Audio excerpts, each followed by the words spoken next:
Hare Krishna, Krishna Krishna, Hare Hare, Hare Ram, Ram Ram, Hare Hare. So welcome everybody to the yet another session of the Gita course. The title for today's discussion is, as you can see in the border, mind control and regulated lifestyle. And just like we do in all the sessions,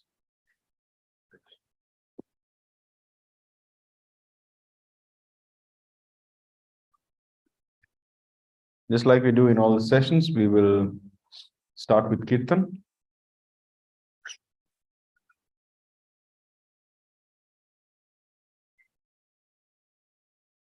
Namo Vishnu Padaya Krishna Pristhaya Bhutale Srimate Bhakti Vedanta Swamini Namine Namo Vishnu Padaya Krishna Pristhaya Bhutale Srimate Bhakti Vedanta Swamini Namine Namaste Saraswate Deve Gauravani Pracharine Nirvishesha Shunyavadi Pachachya Deshakarine Namaste Gauravani Pracharine Nirvishesha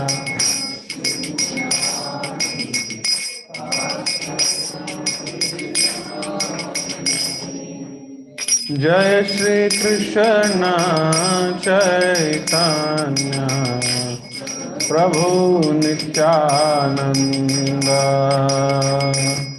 Shri Advaita Gadadhar Srivasadi Gaura Bhaktavinda Jai Shri Krishna Chaitanya Prabhu Nityananda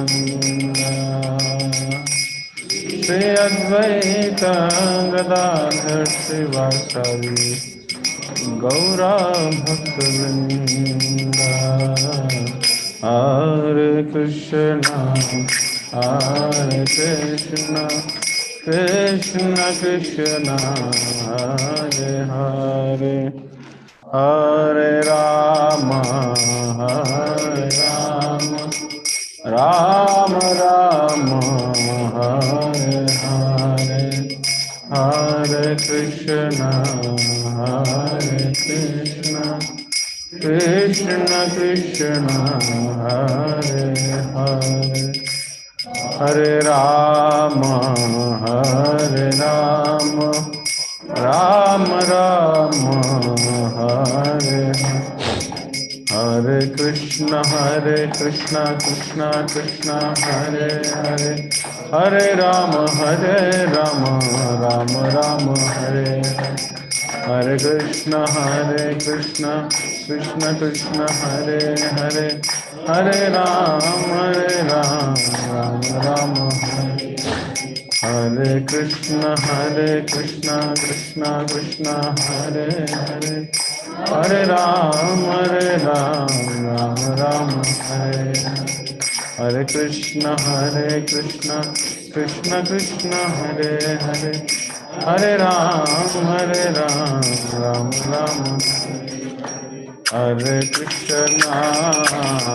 Hare Krishna Krishna Krishna Hare Hare Hare Rama Rama Hare Hare Hare Krishna Krishna Krishna Hare Hare Rama, Hare Rama, Rama Rama, Hare Hare, Hare Krishna, Krishna Krishna, Hare Hare, Hare Rama, Rama Rama, Hare Hare, Hare Krishna, Krishna Krishna, Hare Hare, Hare Rama, Rama Rama, Hare Krishna, Krishna Krishna, Hare Hare, Hare Rama, Rama Rama, Hare Hare Krishna, Krishna Krishna, Hare Hare, Hare Rama,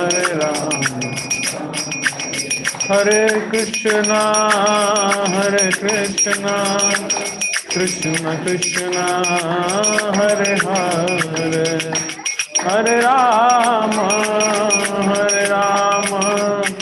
Rama Rama, Hare Hare, Hare Krishna, Krishna Krishna, Hare Hare, Hare Rama, Rama Rama. Jaya Jaya Prabhupada,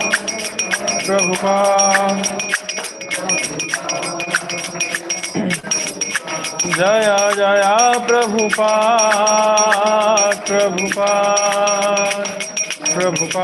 Jaya Srila Prabhupada. युग धर्म हरिनाम संकीर्तन यज्ञ की जय, श्रीमद् भगवद गीता की जय, श्रील प्रभुपाद की जय. Hare Krishna.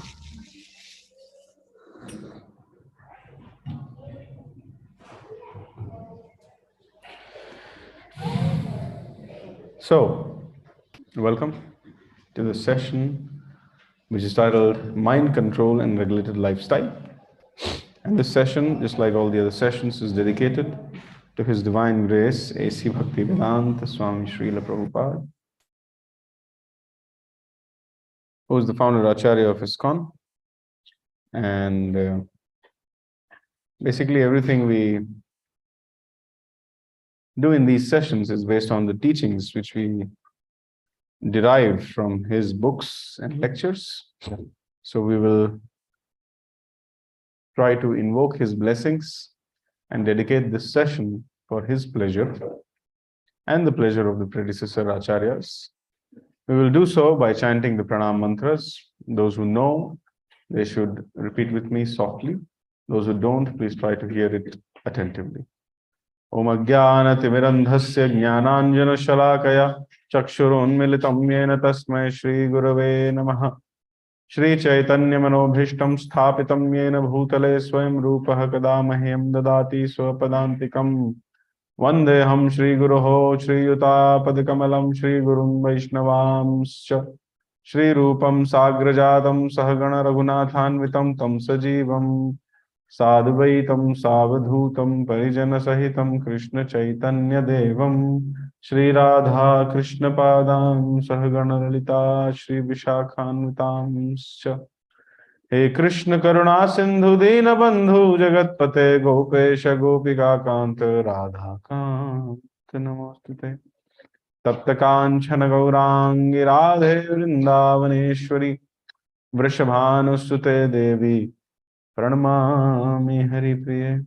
Vanchakalpatarubhyascha kripa sindhubhya eva cha patitanam pavanebhyo vaishnavebhyo namo namaha.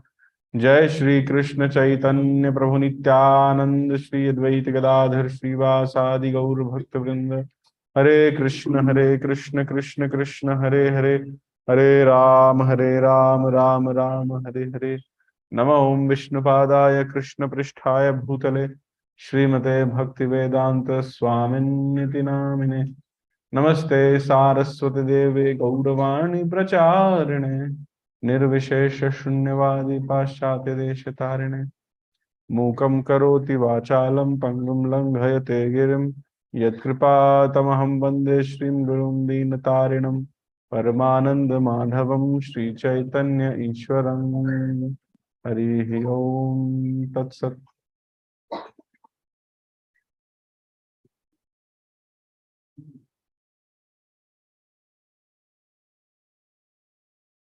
Hare Krishna.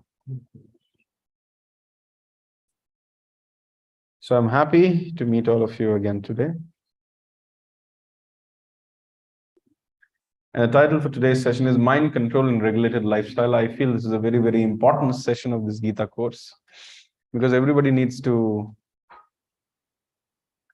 understand what is mind control. Everybody needs to learn how to control their mind, and everybody needs to regulate their lifestyle without any exception.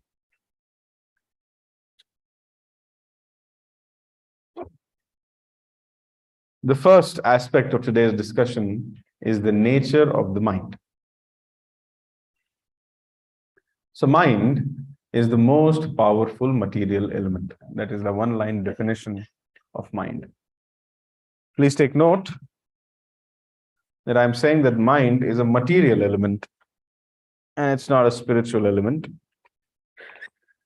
Take some time to digest this line, that mind is the most powerful material element. You were thinking, or someone would have been thinking that probably diamond is the most powerful material element, or the bridge, the Howrah Bridge is the most powerful material element, or the cement structures, or etc., etc. But the mind is the most powerful material element. In the Bhagavad Gita, chapter 7, shloka number 4, Lord Krishna highlights,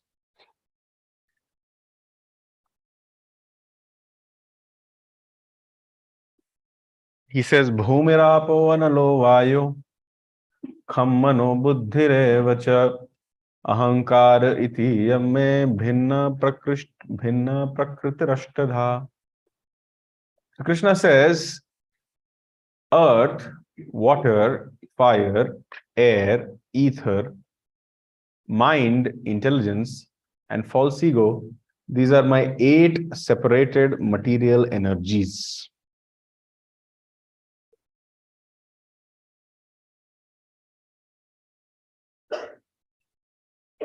So, earth, water, fire, air, ether, mind, intelligence, and ego. Yes. So there is nothing spiritual in it. And these energies are energies of Krishna only, but they are separated from Krishna. Some energies of Krishna's energy can be broadly classified into 3 parts. Who can tell me what are the 3 types of energies which Krishna may have, which Krishna has? If I say this is external energy, what are the other 2 energies? Sorry? Marginal energy. What is the marginal energy? Okay. Other than marginal energy, what is the other energy? If one is external, one is marginal, then what is the other one? Internal energy. I mean, that's common sense. So Krishna's energies can be broadly classified into 3 categories: internal, marginal, and external. So Krishna says external energy means earth, water, fire, air, ether, mind, intelligence, and false ego. Apart from this, what do you see around yourself? Nothing else. Correct? Other than earth, water, fire, air, ether, you don't see anything. There are a few things which you don't see, such as the mind. Do you see someone's intelligence? No. Can you see someone's ego? Can you see how much ego I have? No. So the gross things which you see around, they are external energy of Krishna.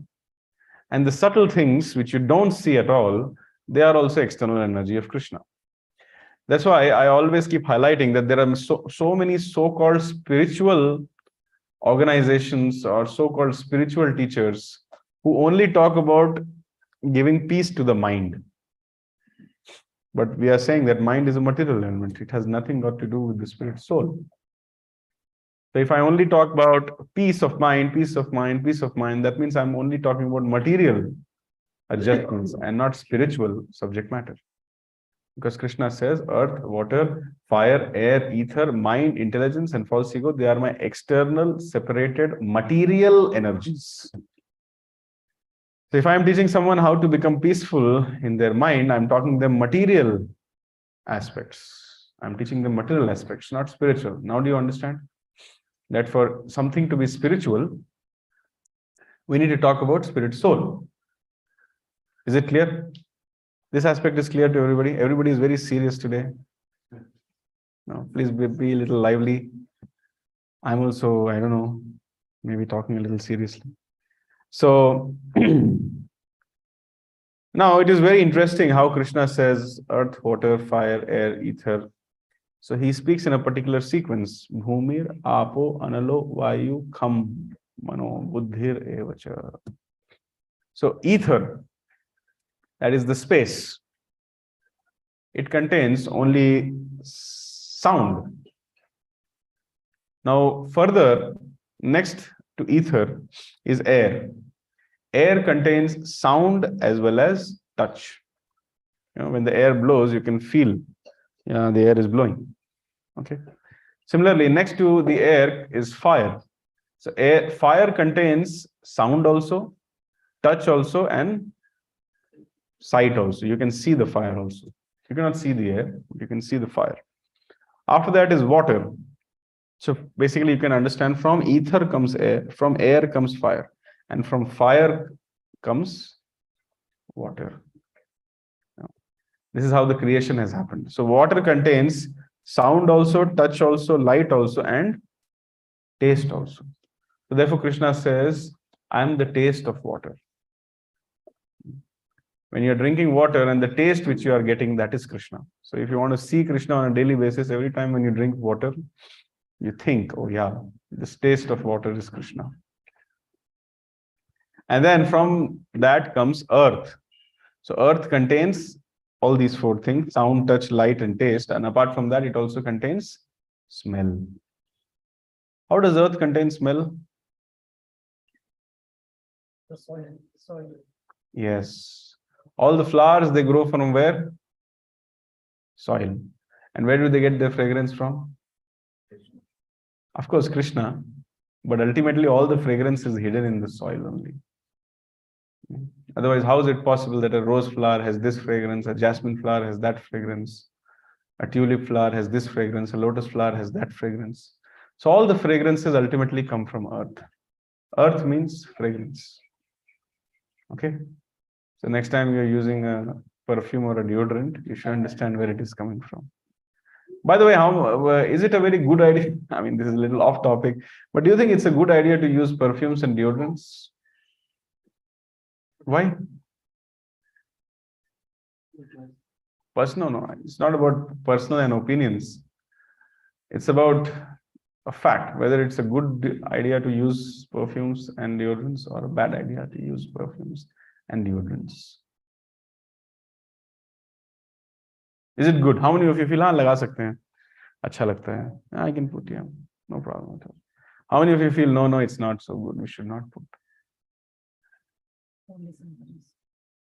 Okay, another category, only sometimes, occasionally. Occasionally, yeah. Okay, what is the main reason why someone puts a deodorant? Main reason. Tell me the main reason. Yes, you raised your hand. Yes. What is the main reason?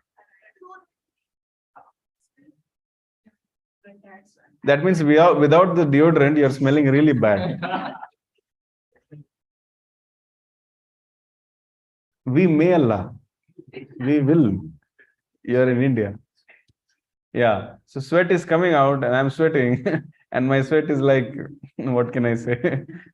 So originally I'm very, we were just joking in our ashram that one day we went into the toilet and there was a very foul smell. So we came out saying, so much foul smell. And then someone commented, the smell, the stool inside is saying that earlier I was gulab jamun and pulao, but after associating with you, this is what I have become. So Essentially speaking, if according to the Vedic customs, one should have bath at least, those who are in Grihastha ashram, they should have bath at least twice a day.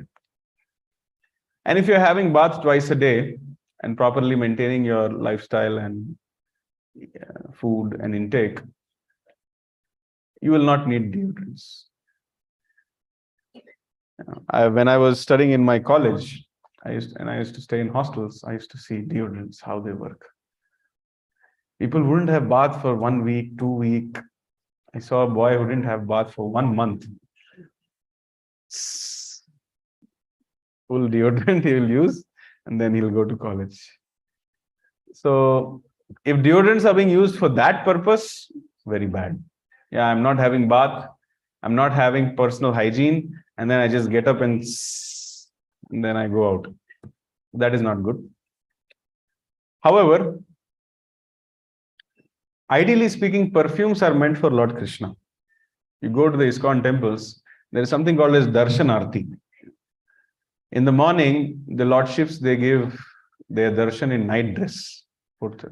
In the night, we remove all the shringar and put very light dresses on the lordships. So morning, they are wearing the same thing. Once the Mangalarti is done, then we give them bath, we change the dress. And then when the Darshanarti is opened, in some temples 7:30, in some 8. So when Darshanarti happens, the itra or the perfume is sprinkled for the pleasure of the lordships. So that was the original usage of perfumes. But then the Mayavad philosophy says, I am God, you are God, everybody is God.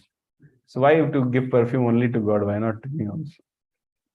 I should also smell, whenever I pass from somewhere, there should be like jasmine.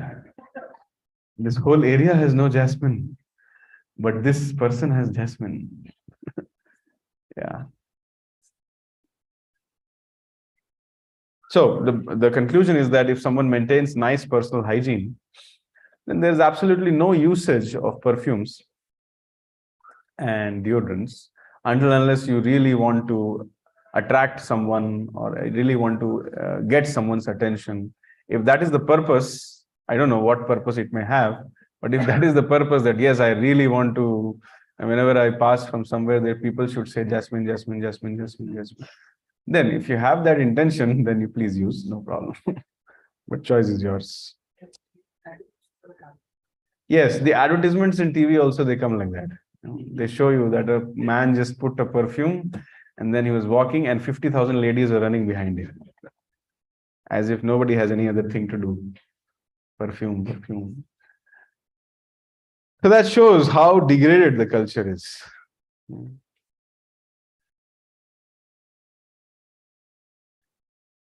In one advertisement, I think I saw that someone was very angry and it was not perfume, but it was some talcum powder advertisement.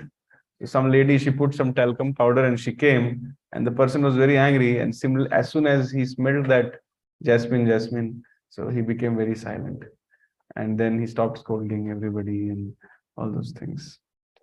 As if it is teaching you how to control your urge of anger.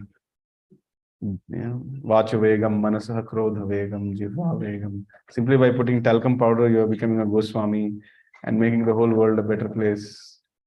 That is falsity. So, coming directly to the aspect of how to control the mind. So first we understood that mind is a material element, and it's one of the most powerful material elements. And Krishna has said that it is a separated external material energy of Krishna. So very clear, if we learn how to control the mind, we become materially powerful, but not spiritually powerful. Point to be noted. Now, is it necessary to control the mind? The answer is this. Bandhuratmatmanastasya yenatmaivatmanah jitah anatmanastu shatrutve vartitatmaiva shatruvat. For him who has conquered the mind is the best of the friends. But for one who has failed to do so, his mind will remain the greatest enemy. Bhagavad Gita, chapter 6, shloka number 6. So after reading this shloka, what do you think? Is it, is mind control an optional thing or a necessary thing? Why? Mataji is telling very necessary. Why? Suppose if I choose A, I'll not control my mind. I'll just put jasmine talcum powder and roam around. What's the problem? What is the problem if you do not control your mind? See this verse and tell me. Raise your hand and tell me. Yes. Suppose I decide I will not control my mind and I will simply be moving around. What will be the outcome of that?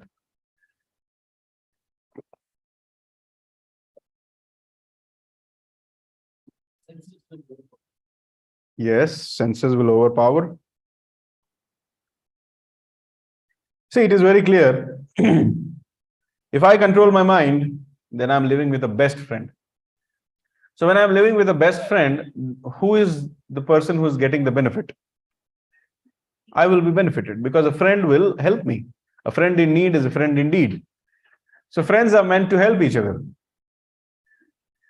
But if I do not control my mind, I'm living with the greatest enemy. Suppose you're living with a snake in the room. Is it a good idea? The snake can come anytime and bite you, kill you. Suppose you're living with a python in the room. And you really hit the python with your leg before going to bed. When you'll wake up, what you'll see? You'll not see. You'll be inside the belly of the python. It'll swallow you.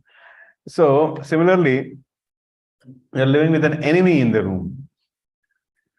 So, if you do not control your mind, you're living with your greatest enemy, not your mediocre enemy or by the way enemy or just in case enemy. Greatest enemy who really doesn't want your welfare. And you're living with that enemy 365 days, 24/7. That is mind. Now, what can this enemy do to you? Please take your turn and answer. What is the greatest or what is the worst thing which your mind can do to you?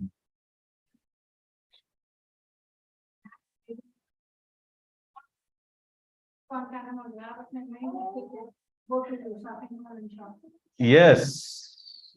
If you do not control your mind can take you to bad destinations.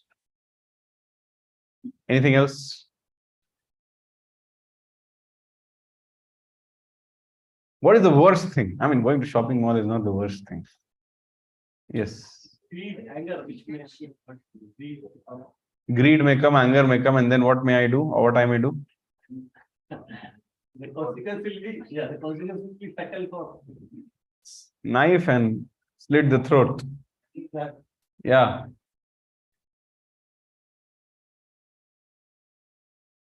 We will always have excuses of doing something which we should not do. Okay, anybody else? The mind will make us our own slaves. Slaves of our senses, can we say like that? Okay. Sorry? Dominates our heart. Yes. What is the final result? It will destroy you. It will make you lose everything which you have. It will literally bring you on the road. It will make you a beggar. How many of you will be happy if you become a beggar? After making you a beggar and destitute, having absolutely nothing, nothing to do, nowhere to go, completely wretched, both in terms of thought process and in health and in situation. Do you think after that the mind will stop? Even when it makes you a beggar, and there's, someone may say, now I'm a beggar, now I have nothing to lose. Even then the mind will not stop. It will continue to degrade you further and further and further and further. That is your mind. Now do you understand how great an enemy the mind is? So if you do not control, so mind control is not an option. If you don't control, you die. And though you don't die, you keep dying in various species of life also. So mind control is not an option. Now Krishna says, Mamaivamsha jiva loke jiva bhuta sanatanaha manah shasthani indriyani prakriti sthani karshati. The living entities in this conditioned world are my eternal fragmental parts. Due to conditioned life, they are struggling very hard with the six senses, which include the mind. So here is our eternal relationship with Krishna. Jiva bhutah sanatanah. We are part and parcels of Krishna. Mamai vamsha. In every class I am saying we are part and parcel of Krishna, part and parcel of Krishna. Here is the proof. Krishna also says, Mama eva amsha, mamai vamsha. The living entities are my eternal fragmental parts. We are parts of Krishna. And when were we created? Like when we became a part and parcel of Krishna? Eternal. Since the time Krishna exists, since that time we are also existing. And eternally we are a part and parcel of Krishna. Mamai vamsha jiva loke jiva bhuta sanatana. But what is our sad conditioned state? We are struggling very hard with the six senses, which include the mind. Now I was saying that Krishna has three kinds of energies. External, we studied, marginal and internal. So the living entity or the Jivatma, we are Jivatmas, we are the marginal energy. Marginal means we are on the border. Suppose there is a sea beach. You are walking on the sea beach. Today you walked, there was no water on the sea beach. But tomorrow if you go, maybe there will be water there. So the sea beach is sometimes covered by water, sometimes not covered by water, because it's on the margin. So similarly, Jivatmas are marginal energy. That means sometimes the Jivatma will be covered by the external energy, and sometimes the Jivatma will be covered by the internal energy. Therefore, marginal. Now, what is internal energy? External energy is like the Maya Shakti of Krishna. Internal energy is the Yog Maya Shakti of Krishna. For Krishna, there is no difference between external and internal energy. Please take note. Just like for an electrician, electricity, with the same electricity, he can produce heat in the heater. And with the same electricity, he can produce coolness in the air conditioner. So similarly, Krishna can any moment change his external energy into internal and internal into external. For him, everything is the same. But for the marginal energy, things are different. The nature of Maya Shakti or external energy is that by default, it takes one away from Krishna. For example, if I don't do anything, and if I simply sit like this and feel good, simply by sitting like this, I will go away from Krishna. That is the nature of this world. So therefore, in order to remember Krishna and stay close to Krishna while you are in the material world, you have to do sadhana. What is the sadhana? Chant Hare Krishna Mahamantra, come regularly to satsangs, read the Bhagavad Gita, eat Krishna Prasad, etc., etc. You have to do this sadhana, otherwise, if you don't do the sadhana, simply if you feel blissful in this Dukhalayam, what is going to happen? You will forget Krishna. This is Maya Shakti.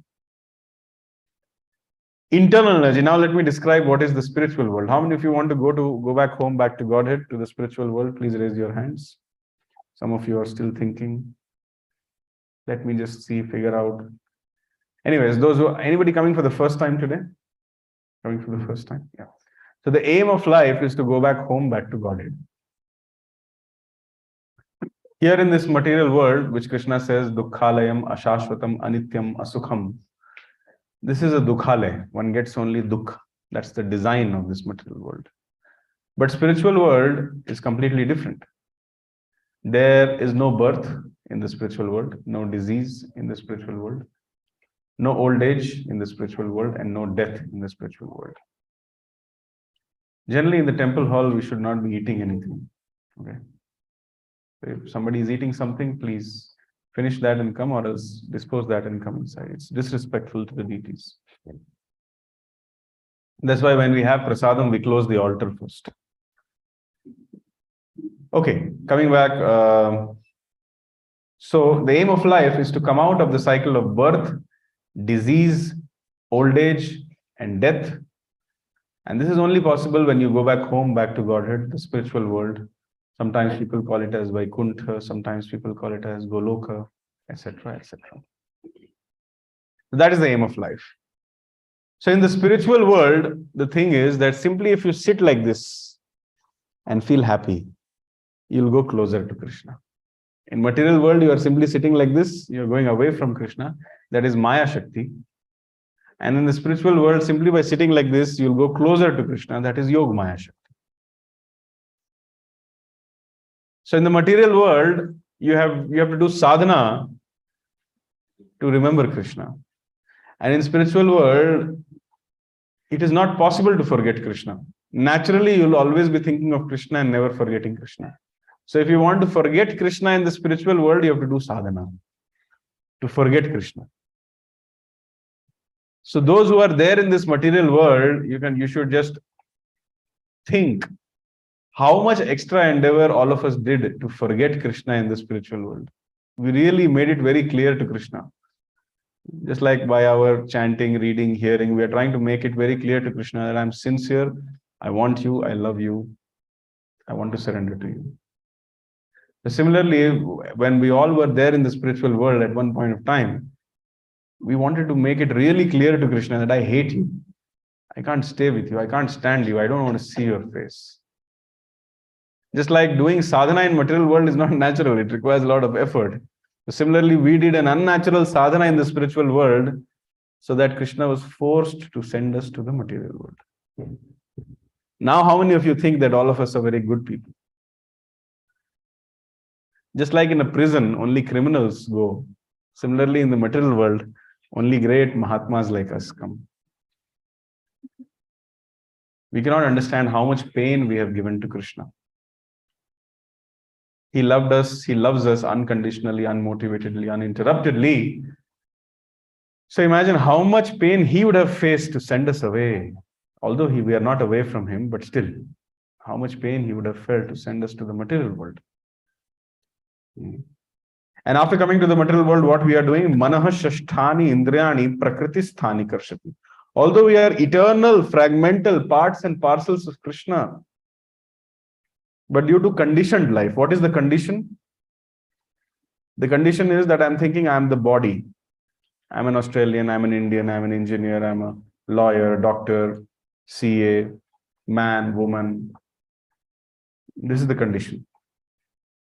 And because of this conditioned life of misplaced self-identification, I'm thinking that the aim of life is sense gratification. I'm thinking, इंद्रियों की तृप्ति मेरे जीवन का लक्ष्य है. So therefore, I'm struggling very hard with my six senses. And the topmost amongst all the six senses is the mind. And Krishna feels very bad when he sees us doing all these things. We are not meant for all these things.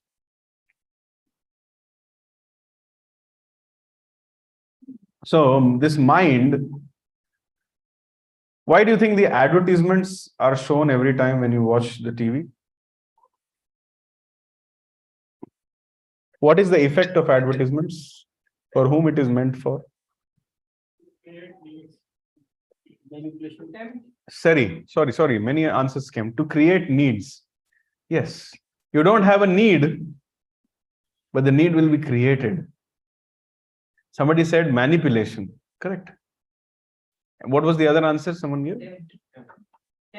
Tempt.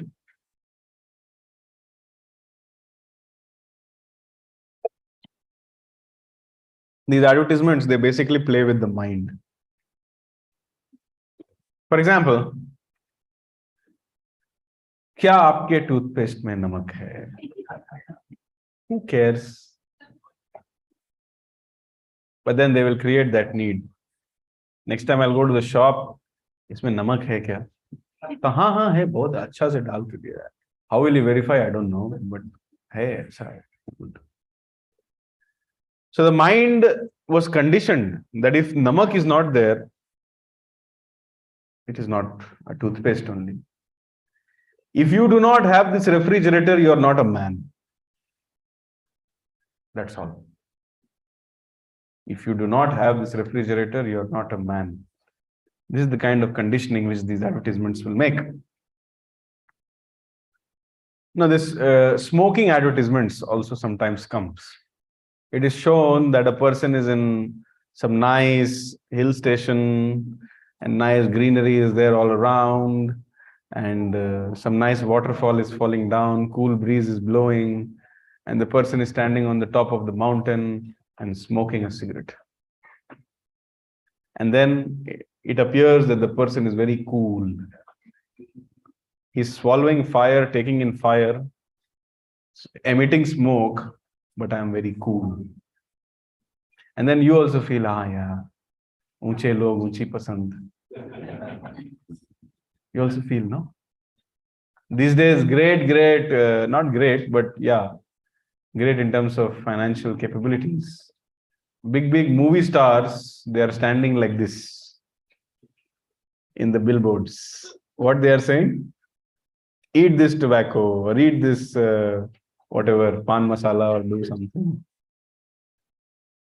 So then artificial need is being created. When you see these movie stars standing like this, you also feel, yeah, I will also take it. इतना बड़ा film star है, खा रहा है, तो हम क्यों नहीं खाएंगे? I should also eat. This is called advertisement. You never know. खा भी रहा हो. So, in some societies, it is the culture is such that if you do not drink, I may have told you earlier also that nobody will talk to you. If you don't drink, you will be considered as a abnormal person and nobody will talk to you. Sorry? Yeah, maybe. So therefore, if you go in such a society, automatically your frame of mind will be, oh, I'm so bad, I don't drink. So I should start drinking. That peer pressure will make you a drunkard. And then you will go to hell after that. So the mind will say, oh yeah, I met one person, he was very rich. He looked very happy. So the aim of my life is to become happy. Oh, I met that person, he was very beautiful. He looked very happy. So the aim of my life is to become beautiful. Oh, I met that person, he was very famous. So the aim of he looked very happy. So the aim of my life is to become famous. This is how the mind misleads. And therefore, manaha shashthani indriyani prakritisthani karshati. So mind keeps getting attracted, keeps seeing the advertisements. And then this is what happens. When you go to a shopping mall, this is what happens. This is a classical case of operations research.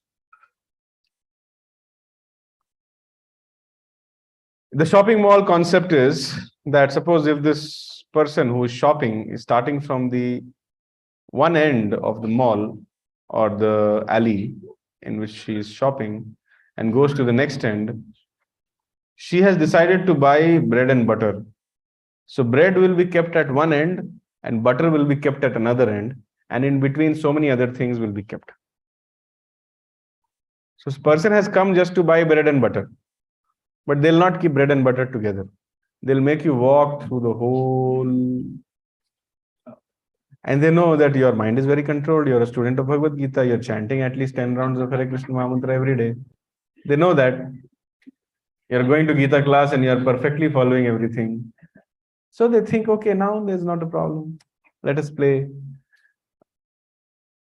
But they realize that, yes, people don't go to Gita class. They don't chant. Oh.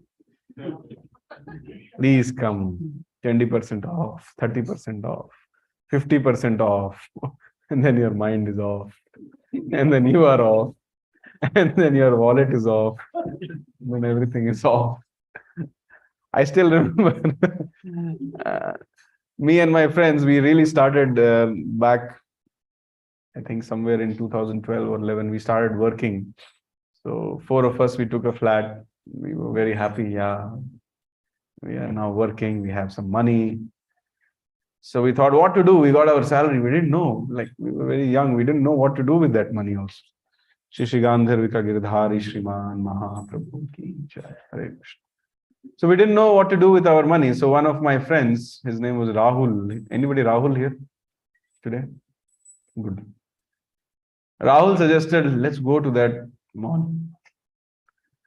So we said, why should we go to the mall? So he said that, see, we need this salt is not there. And we also need some knife to cut the things. We said, okay, chalo, kharidte hain. And then we went, and when we came back, all of us were discussing. We went only to buy knife and salt, but we are coming back with a whole bag full of products and items. Why did we do that? None of us had any idea. So then we decided maybe it's not a good idea to go to malls as soon as you get a salary. So that is operations research. So that's how they plan everything, and then they misguide you. Every year a new iPhone comes, and then you feel the old iPhone is worthless. Immediately I should throw it away and buy the new iPhone. You're not a man if you don't have the latest iPhone. This is the kind of statements which come. They keep changing their car, they keep changing their phone, they keep changing their wife, they keep changing their husband, they keep changing their house, they keep changing everything. That's the culture these days. So did I say something wrong? I'm sorry. But it's happening these days, huh? So, how many of you saw the Bajaj Chetak scooter? How many of you have driven it also? It was really long lasting, right? I remember my grandfather, he took a scooter in 1960s, Bajaj Chetak. And I was driving it in 1990s until 2000, 2005, I was driving it. So it was like once you buy a scooter and that's there with you for the rest of your life.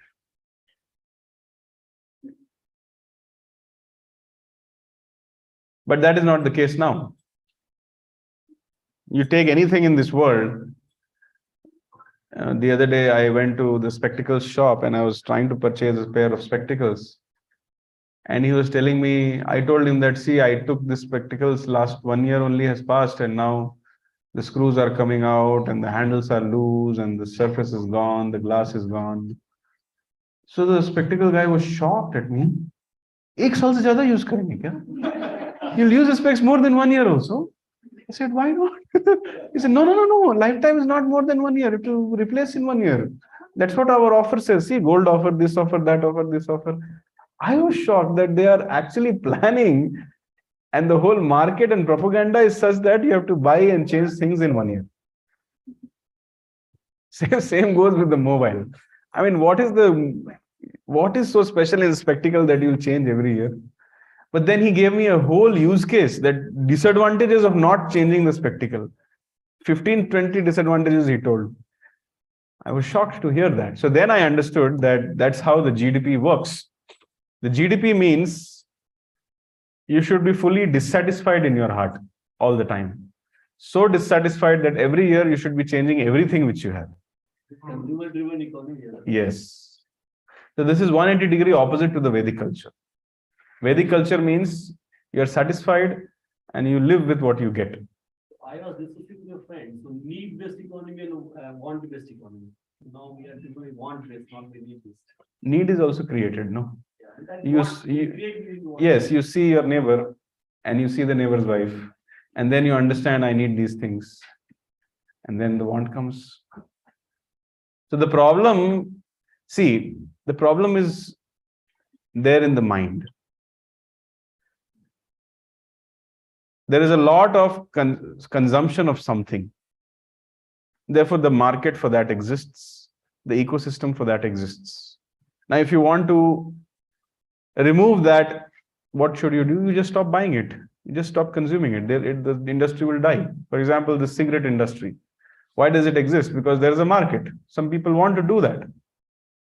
Every packet says, with that horrible figure photo, every packet says, but still it's selling and the sales are increasing and increasing and increasing. But if suppose, what if the real problem is not there in the producer or the manufacturer, the real problem is there in the mind. I had a student who was struggling with the smoking thing, and then we worked together, and over a period of time, he was able to successfully quit it. Similarly, if everybody works on their mind, and if they can quit these things, then who will buy cigarettes? Nobody will buy cigarettes, and it will automatically close. So the real problem is not there in the economy or the needs or the markets or the advertisements. Of course, they are evil, but the subject matter is that our minds are not controlled. If the minds become controlled, then all evil things have immediately no existence. But if the mind is not controlled, then everything has so many bad face values. Okay? Yes. Yes. So the mind waits for exposure. I have explained this many times, that don't think that you are a saintly person. You may end up doing something very bad also. How many of you are murderers? Please raise your hand. Like, 2-3 murder to chalta hai. I stood in the election, so to stand in the election, 2-3 to. Without that, how will I stand for election? Can you imagine what leaders we represent us? Without 2-3 murders, nobody becomes a politician. This is the kind of representations we have. And then we expect them to do some welfare for us. What they can do like Valmiki? Sorry? What they can do if they transform like Valmiki? First, you transform. Our own transformation is very difficult. We can't chant Hare Krishna, we can't read the Bhagavad Gita, and then we expect a murderer to transform. That's too much to expect. It's really too much. Valmiki got transformed because he met Narad Muni. Why will Narad Muni come to the Parliament House? He has nothing else to do. Imagine if we set a rule that everybody who is there in the Parliament should be chanting 16 rounds of Hare Krishna Mahamantra and should have read the Bhagavad Gita at least 4 times and should always follow the 4 regulative principles of no meat eating, no gambling, no illicit sex, and no intoxication, and should eat only Krishna Prasad. This is the entry criteria into the Parliament. And who will enter the Parliament? Nobody. No. Devotees will enter. They will be called as Raj Rishis. But can politics, if you read about us, can this happen without all this? 5,000 years ago, 5,000 years ago, this was the case. In the reign of Maharaj Yudhishthir, this was the case. It is possible. Evam parampara praptam imam rajarshayo viduhu sakale neha mahata yogo nashtaha param tapa. Bhagavad Gita chapter 4 shloka number 2. Why does Krishna say that this knowledge was meant for Raj Rishis? That means those who were kings but who had a saintly character. Now suppose if someone is a king and he has a saintly character, he will associate with saintly people only, no? In his cabinet only saintly people will come. So if we really preach nicely and progress in Krishna consciousness, then we'll find that many intelligent people and resourceful people all around the world will become devotees. And ultimately they will become administrators. And then these devotees and Krishna conscious people will take over the world. And when they will take over the world, they will rule according to the Bhagavad Gita. and then real happiness will come. Do you think it will happen in near future? Yes, it may. Okay, I'm telling you, it will happen. Because that has been predicted in the scriptures. First 10,000 years of Kali Yuga. Since the time Lord Chaitanya has come. So Lord Chaitanya came 5,000 years. 500 years ago he came. That means around 4,500 years after the Kali Yuga began.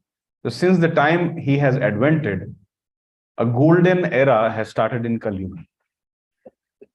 So 10,000 years, including now, from now on till the next 10,000 years, the dharma and the practice of Krishna consciousness will rise. And a time will come where the whole world will be chanting Hare Krishna.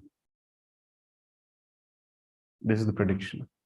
A time will come when everybody will be simply going back home, back to God. A time will come when Kali Yuga will cease to exist. That means in the whole world, there will be no meat eating, no gambling, no illicit sex, no intoxication. So this is the prediction. That is the golden era. Now all of us have taken birth in that golden era of Kali Yuga. But after 10,000 years, Kali Yuga will again play a major stroke. Somehow Kali Yuga will be successful in destroying the books of Srila Prabhupada. Something it will do. All the books will be destroyed and then there will be no guidance left. So after that, after these 10,000 years, there will be no temples, no devotees, no Hare Krishna, no Bhagavad Gita, no Bhagavatam, no Krishna Prasad, no Krishna Katha. How many of you want to take birth after 10,000 years in Kali Yuga? So therefore, be very serious. Because if you are not very serious in bhakti, by the power of this devotional service, see, you are chanting Hare Krishna, you are associating with devotees, you are reading the Bhagavad Gita. So you are generating a lot of piety. But somehow, if you do not finish your Krishna consciousness in this life, what is going to happen? After this life, you will go to the higher planetary systems. Bhagavad Gita, chapter 6, shloka number 37. And then you will take birth as some demigod somewhere. And then you'll spend 2-3 lakh years, maybe 1 lakh, 2 lakh years, you'll be there in this higher planetary systems. And then Shine Punya Martya Lokam Tam Vishanti. After your pious credits are destroyed, or exhausted rather, then again you'll be forced to take birth as a human being on this planet Earth. And at that time, the golden era will be finished. So you will take birth in the worst phases of Kali Yuga. At that time, you cannot imagine how this world will be. So how many of you want to do that? Please raise your hand. Okay, how many of you want to become very serious in bhakti? Please raise your hand. So that go back home, back to Godhead in this very lifetime. And how many of you want to become a demigod after this life? Like, yeah, I will become one of the Maruts, or maybe one of the Agni Devs, or maybe I'll become Indra, who knows? It's a very, very bad idea to become a demigod. If at all our journey in Krishna consciousness is not completed due to worldly mindedness, we should pray that may we take birth again, but in the house of a devotee. Oh Krishna, please make me a dog, but make me a dog in the house of a devotee. Make me an insect, but make me an insect in the house of a devotee. But don't make me a Brahma, don't make me an Indra, don't make me a Chandra, Varuna, etc., etc. That is the idea. So the mind develops these desires by getting exposed to things. You may think I'm not a murderer, but if you start staying with a murderer and start eating food made by a murderer or in the association of a murderer, then very soon you'll start thinking like a murderer, and one day you will murder. And that's how the mind works. So just by getting exposed to things, the mind develops the desire to have it. I repeat, just by getting exposed to things, the mind develops the desires to have it. And what all the mind may desire, there is no end to it. We cannot even imagine. Prabhupada gives the example that when you are standing on a ship and seeing the ocean appears very calm, composed, and almost endless. But you don't know what is beneath the surface of the ocean. There will be many sharks, there will be many crocodiles, alligators, whales, timinglas. You don't know. But externally, it appears very calm. Similarly, we don't know what kind of desires we may have, what obnoxious things we may have done in our past life. So anytime, I don't have a desire to become a thief, but maybe in one of my previous lifetimes, I would have been a thief, and I would have been an expert thief. So when I will be exposed to that environment, then those desires will be again awakened. That is called samskar. So we have to be very, very careful to cultivate the right samskaras. By the way, I've been showing this photo from a long, long time. How many of you have been a victim of this? Like you don't want something, but you got exposed to something, and then you developed a desire to have it, and then you ended up having it. And then you regretted that I really didn't want to take it. How many of you, please raise your hand once more? Okay, some people's minds are really controlled. They say that, no, I will not be affected by it. Maybe you are really, you don't have enough time to spend or enough time to go to shopping mall maybe, but I'm pretty sure if you're exposed, suppose if I tell you that for the next 60, you go to a shopping mall and in the next 60 seconds, whatever you can pick up and grab, it will be free. Then do you feel you'll not be a victim? You are not raising your hand. Suppose if I put you for 60 seconds like this, will you just sit in one place? Nah, I don't want anything. I just came for a Colgate or a butter. I'll take only that. I'll just take what I need. That's all. Chanchalam hi manah Krishna pramathe balavadridham tasyaham nigraham manye vayoreva sadushkaram. The mind is restless, turbulent, obstinate, and very strong. 4 adjectives Arjuna gives. Restless, turbulent, obstinate, very strong. O Krishna, and to subdue it, I think it is more difficult than controlling the wind. So who is saying this? A great personality called Arjuna, not an ordinary person. Arjuna indirectly told that, my dear Lord, if you ask me to shoot an arrow and control the direction of the wind in this battlefield, I can do that. I can literally control the wind. That much expertise I have. But if you ask me to control my mind, I cannot do that. That's why he's saying, no. It is more difficult than controlling the wind. That means I can control the wind. Who can control the wind? All of you who are sitting here. How many of you can control the wind in this room? Arjuna could do it. But he also says, it's difficult for me to control my mind. So therefore, it's an urgent need to control the mind. First thing which we should understand, it's not an easy journey. If people like Arjuna are telling it's not easy, of course, if you think I'm more qualified than Arjuna, then maybe it will be easy for you.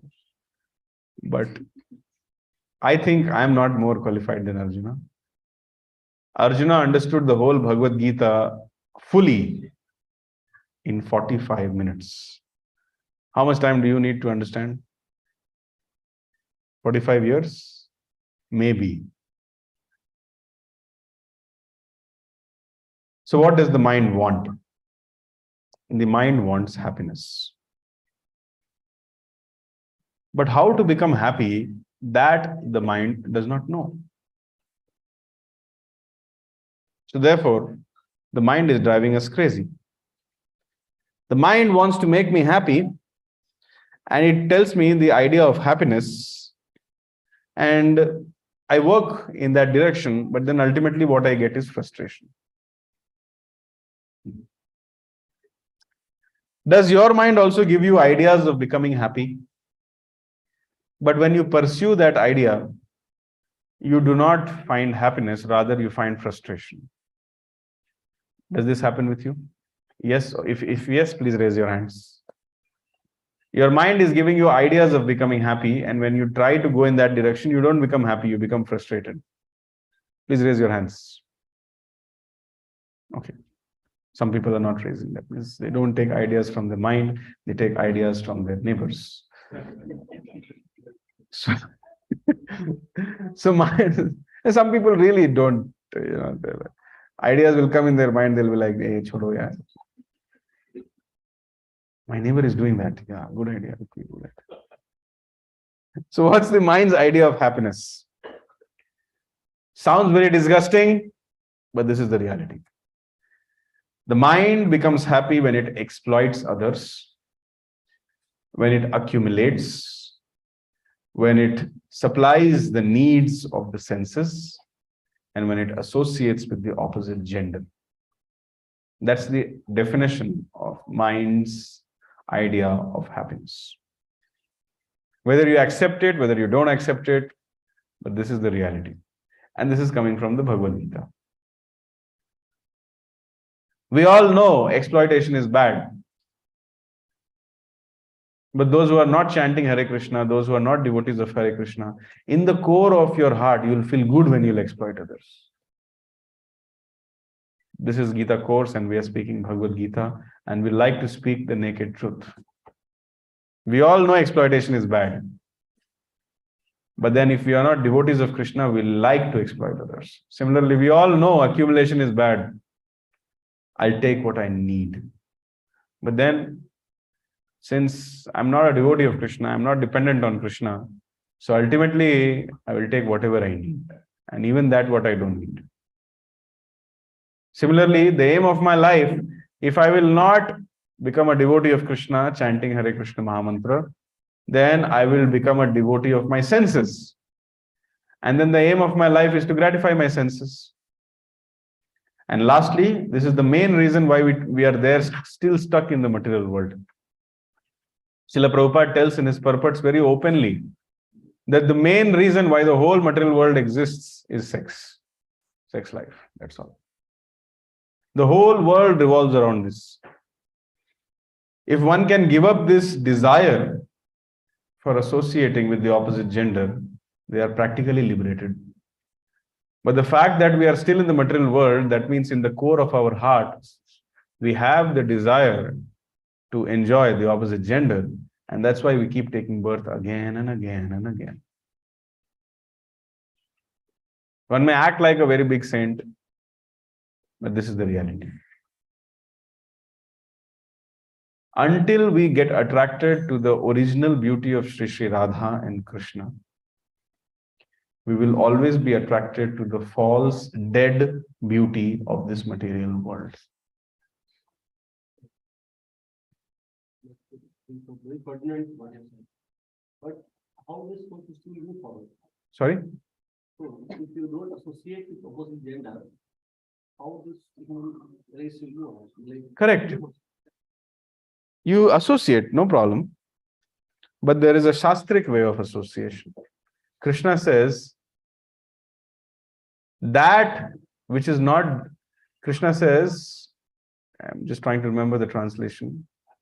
Krishna says in the 10th chapter that I am that sex life which is not devoid of religious principles. That means if you associate with the opposite gender, according to the scriptures, that association is very good, very pious association. That is Krishna. But the whole problem is that nobody does that. The whole problem is that nobody does that.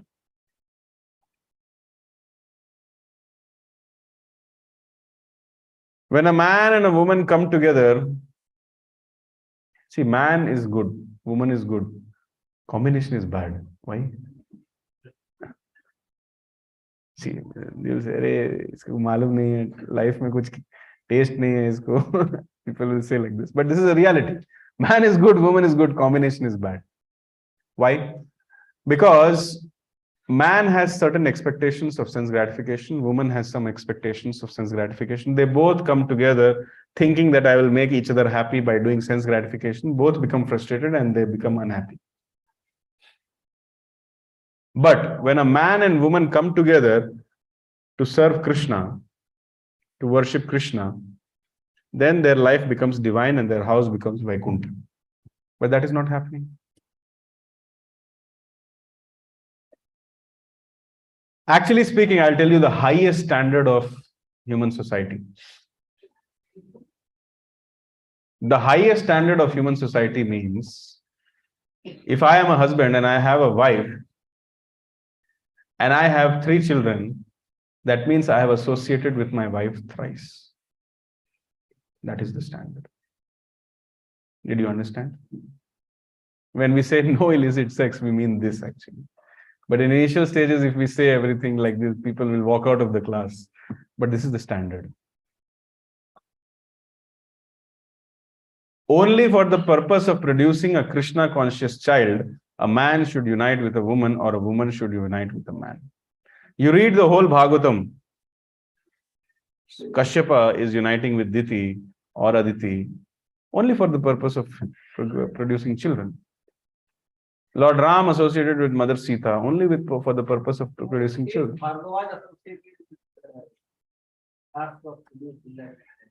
Yes, only for the purpose of producing a child.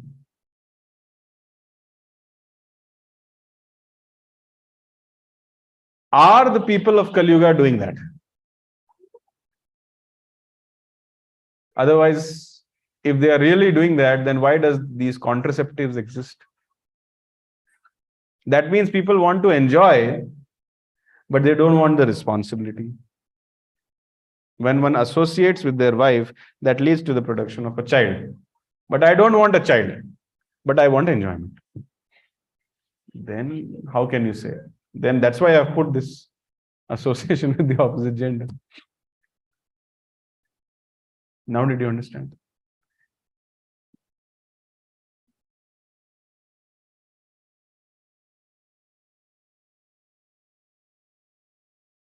Therefore, we are leading an artificial life, and usage of contraceptives and things like that, that is an artificial way. The real contraceptive is sense control. Right now, there is a lot of television, a lot of internet. So people are leading a very sinful life, engaging in all these things. But even 50, 60 years ago, there were no such things in the Indian society.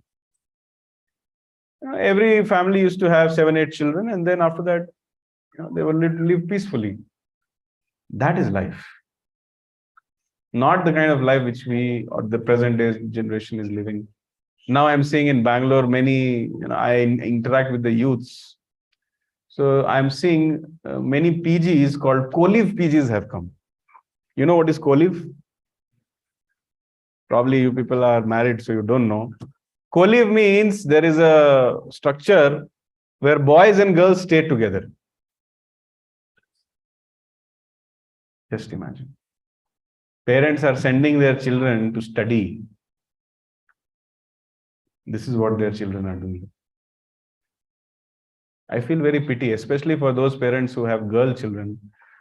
They send them away without guidance, without proper, nobody is there to see what's going on, and sorry to see. Very, very sorry states.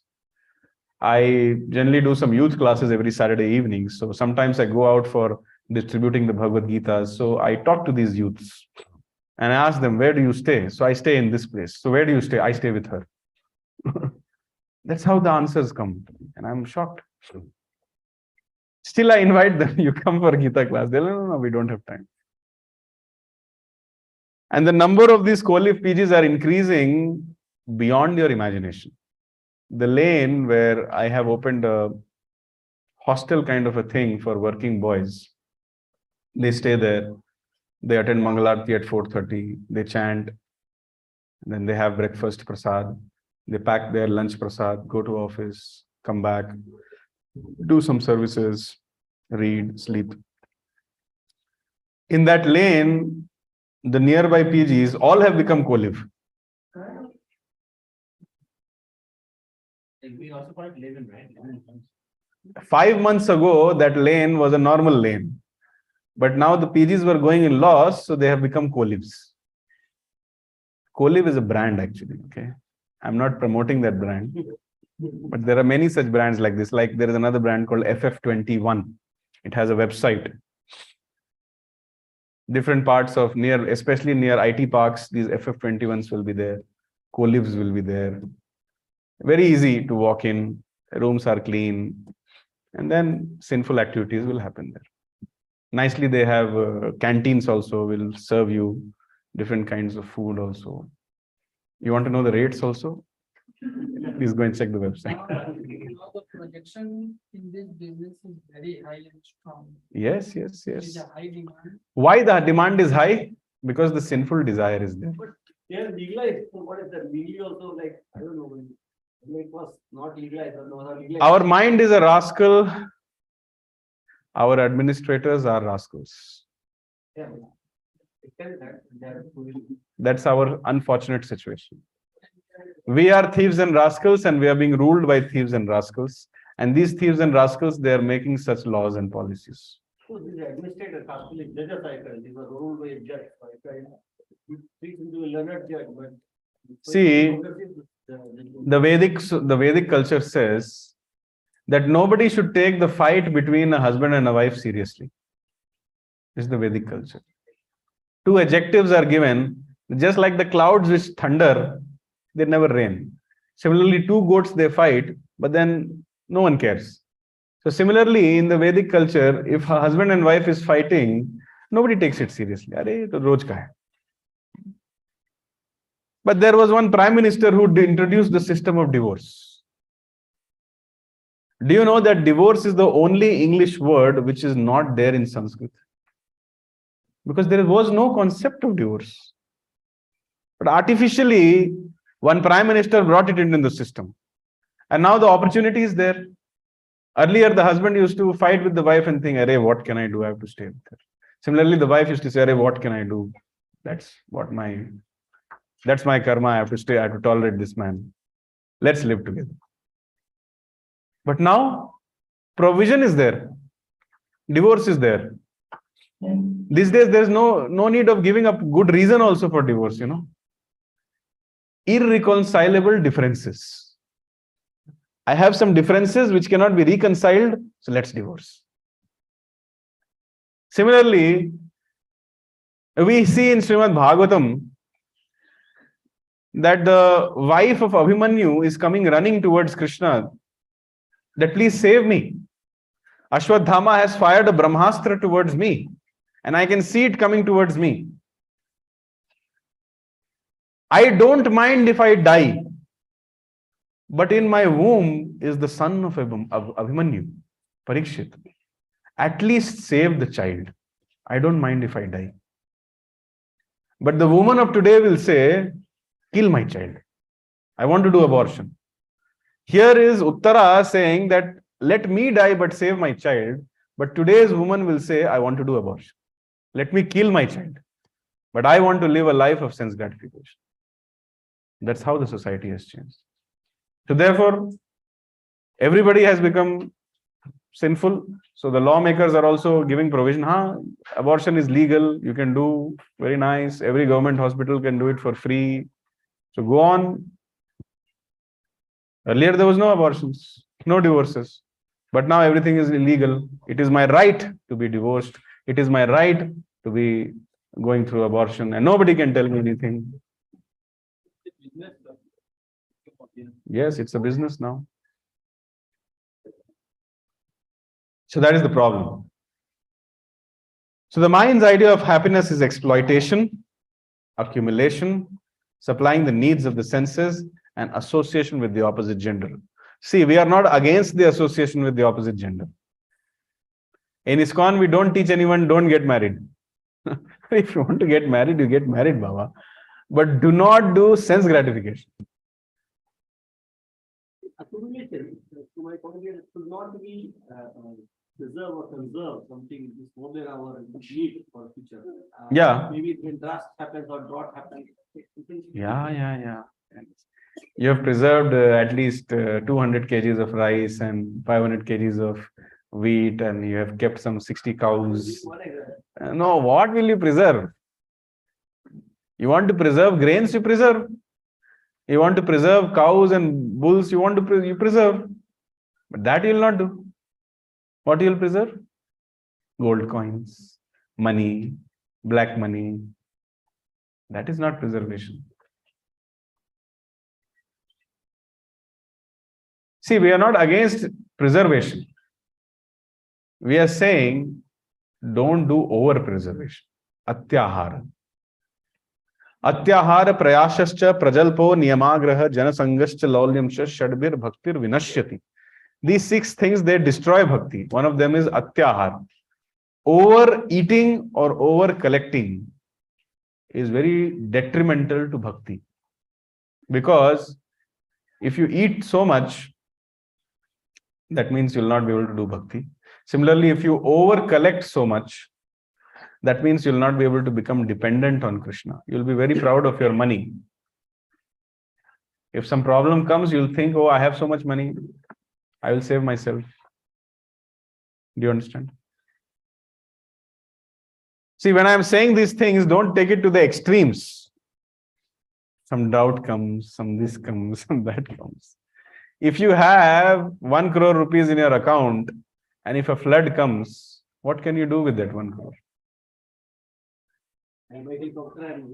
You'll buy the helicopter?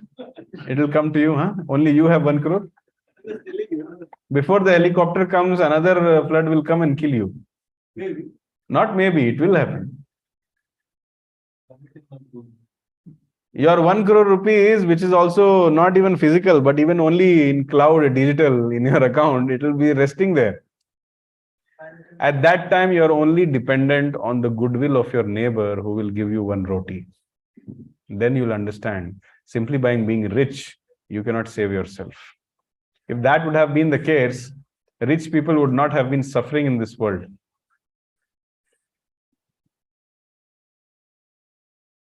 Somebody wanted to say something, yeah. Accumulation is bad. Over accumulation, yeah. So let's say there are 2 things. One is desire.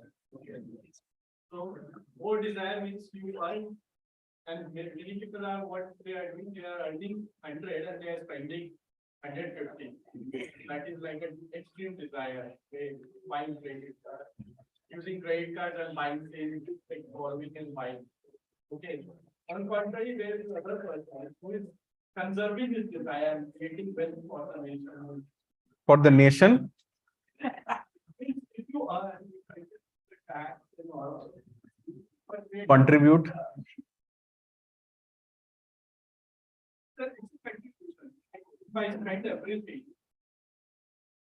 and if I'm conserving, which is better, whether spending more than what you are earning is better, or whether accumulating wealth and controlling it back. In terms of GDP and economics, if you don't spend almost everything which you have, you are a burden for the country. Because you're not contributing to the GDP of the country. Tax, giving tax, my interest, whatever it accumulates, it is tax, and it goes to the welfare of all the dog and all. But Welfare? 50,000 Welfare?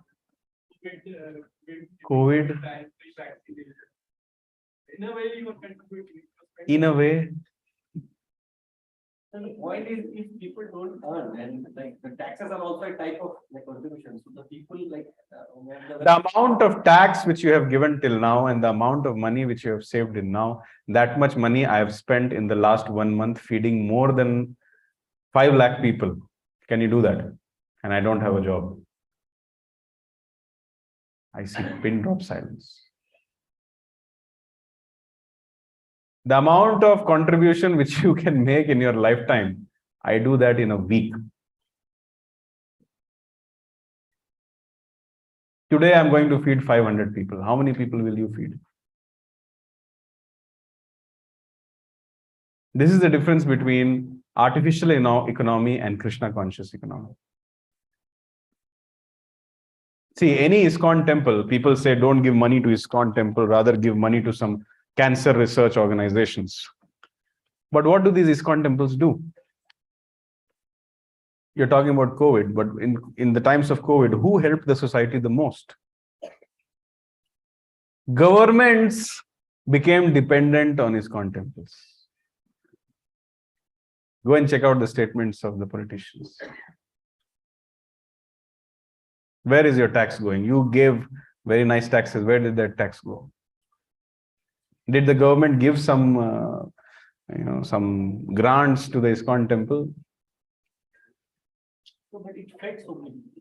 Who? Government gave rations, and I have seen they are getting that.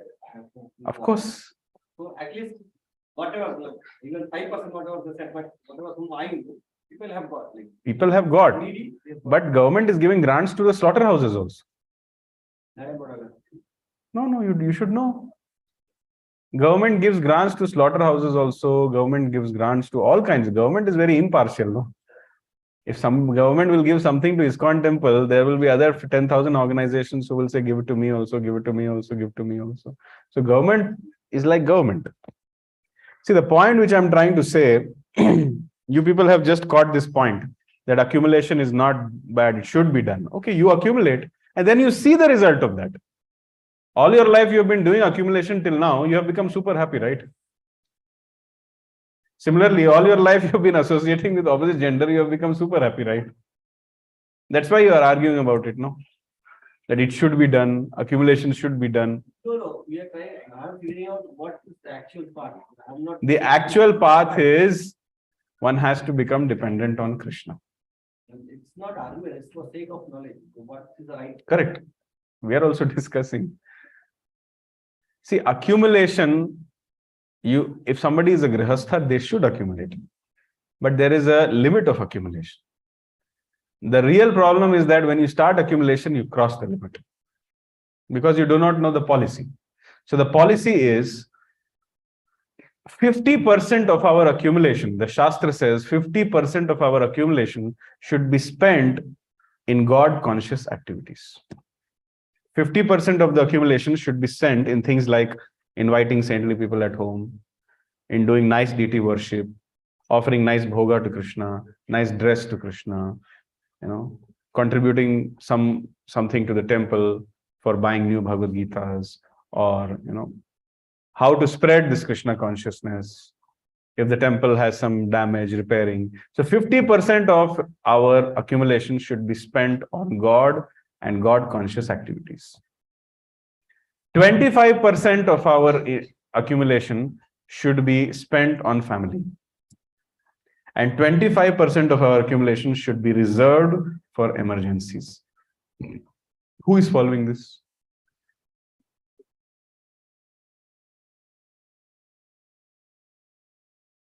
Now, I think you're able to understand why I'm saying accumulation is a problem. Standard is 50% should be for God, 25% for me, 25% for unknown circumstances. But right now the situation is 99% for my family, 1% for something else. Maybe God, 1%. That too, if somebody will really say, "Arey Prabhuji, kuch dijiye, Janmashtami aa raha hai." Acha, theek. If I will not call, then not give also. See, I'm not joking. This is the reality. This is the reality. So therefore, I'm saying accumulation is bad. If somebody is Krishna conscious, then accumulation is not bad. But if somebody is not Krishna conscious, accumulation is bad. Similarly, if somebody is Krishna conscious, not Krishna conscious, exploitation is bad, supplying the needs of the senses is bad, association with the opposite gender is bad. See, if you are Krishna conscious, you go on associating with the opposite gender. We don't have a problem. There is Maharaj Chitraketu mentioned in Srimad Bhagavatam. He had 10,000 wives. No, sorry, 1 million wives. But because he was Krishna conscious, there was no problem. But when somebody is not Krishna conscious, even if they have one wife, that's a serious problem. That's the point which I'm trying to say. And everything is because of wrongly set goals. The mind frames the goal based on what it hears. The mind says, oh, he is having money, he is happy, so let me make money, become that, achieve that, buy this product. Why? Because people tell that and advertisements are telling that. That means you're not hearing from the right sources. You're hearing from the wrong sources, and those wrong sources are telling you that, okay, going to Thailand for a holiday will make you happy. You heard from 2-3 people, so you developed a desire, now you have to go. Similarly, if you go to, generally, please keep your phones on silent. Generally, in some parts of the state, there is a culture of going out.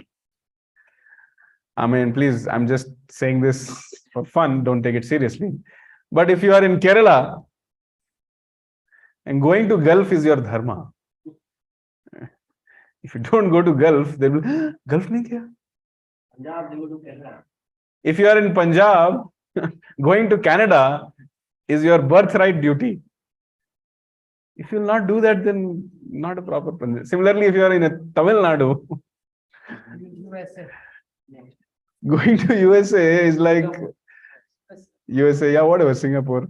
And I will not talk about Andhra Pradesh. They are just everywhere. Wherever you go, you find Andhra people. I mean, I'm proud of Andhra people, but that's the situation.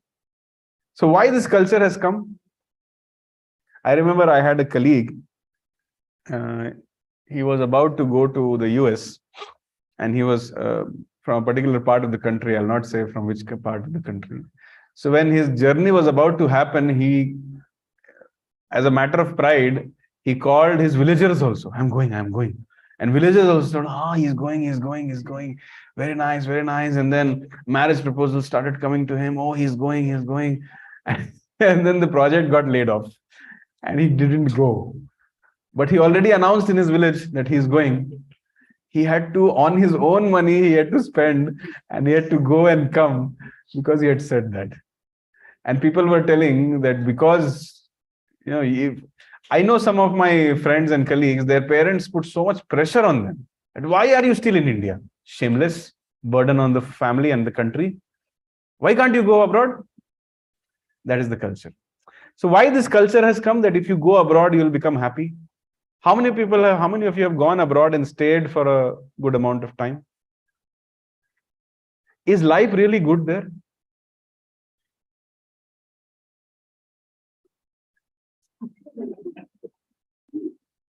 Not sure, Prabhu. Chance मिलेगा तो फिर चले जाएंगे.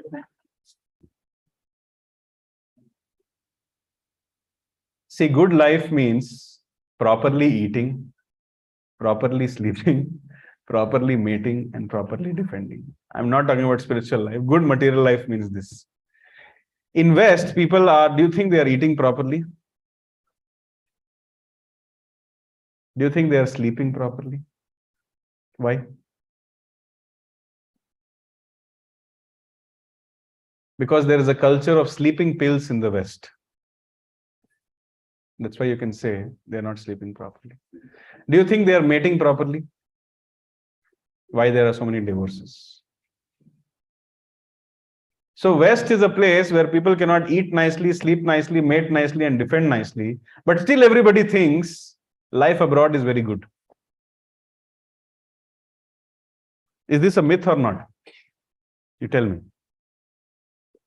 In the West, people cannot eat nicely. They are running around with burgers in their hand and this, that. They are going in a subway. They have a subway in their hand.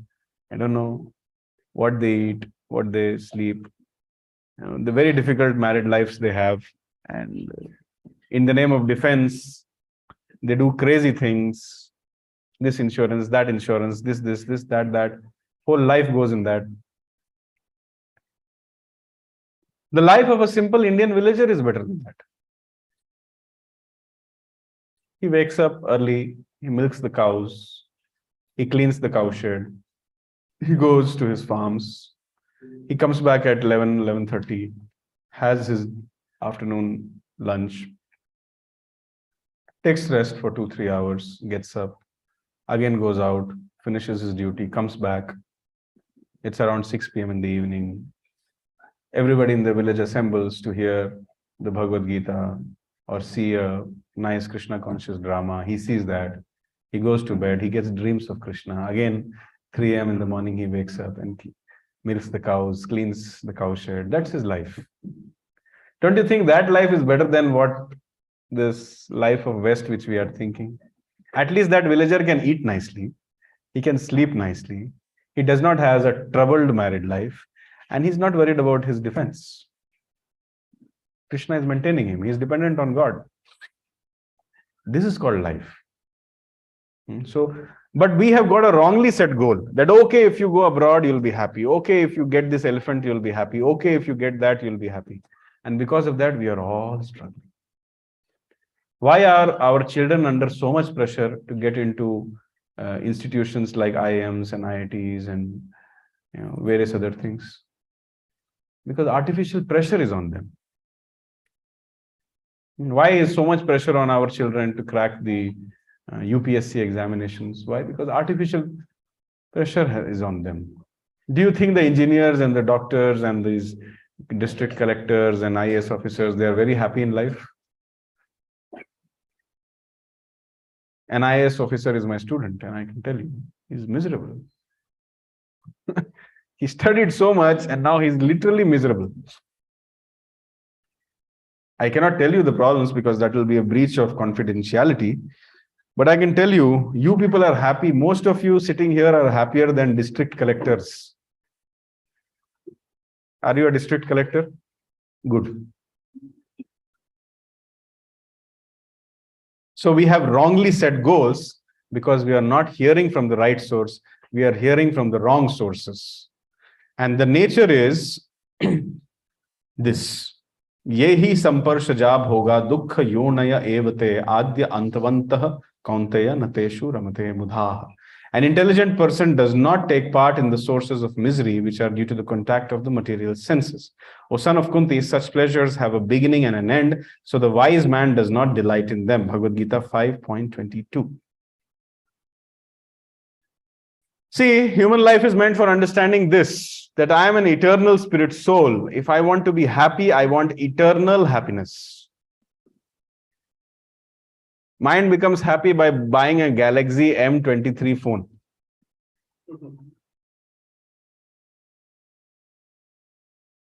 But how long will your phone last?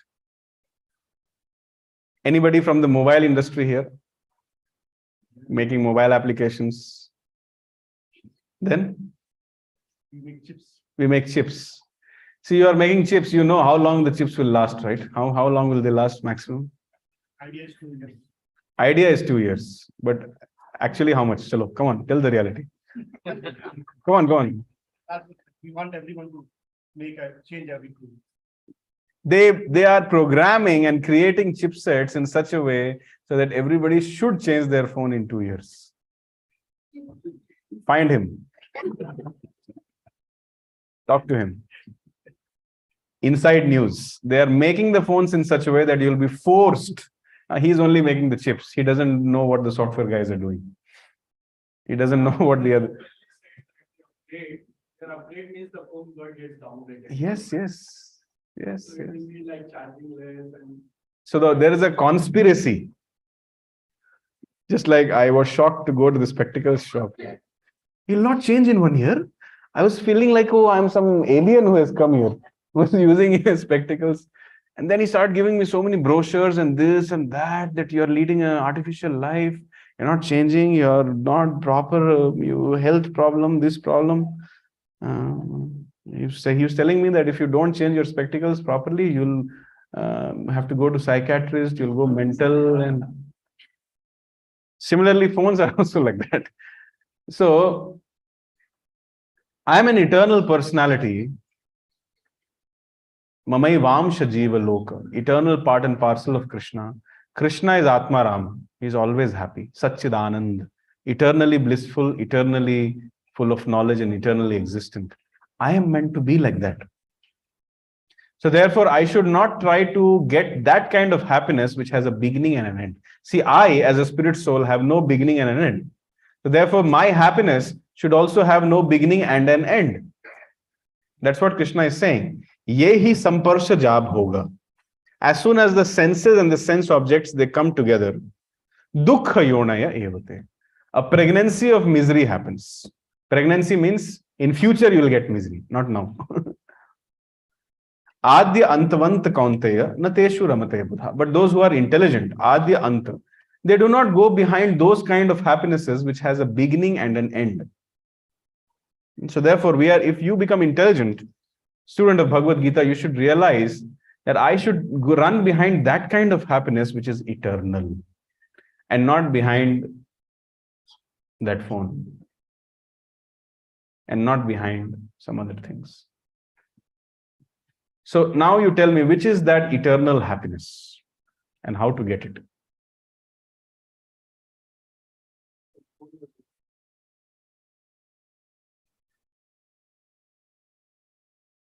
Vishwamitra did it for 10,000 years, but he failed. Sorry? Chant Hare Krishna, Krishna Krishna, Hare Hare, Hare Rama, Ram Ram, Hare. When you become a devotee of Krishna, that is eternal. And that gives you eternal happiness. You become a PhD in this life, but with the death of this body, that is finished. Next life, you will not be a PhD. You have to start again from ABCD. But if you become a devotee of Krishna, that is eternal. It stays with you lifetime after lifetime. And if you successfully complete your Krishna consciousness, then you go back home, back to Godhead, and you stay there eternally, happily, blissful, ever after. That is called intelligence. I should run behind Krishna. I should run behind Krishna consciousness. I should understand the Bhagavad Gita. I should lead a spiritual life because that is eternal. Material life is not eternal. Spiritual life is eternal. Any doubt, any disagreement, any problem, like in the accumulation and the opposite gender slide, so many disagreements were there. Any disagreement now?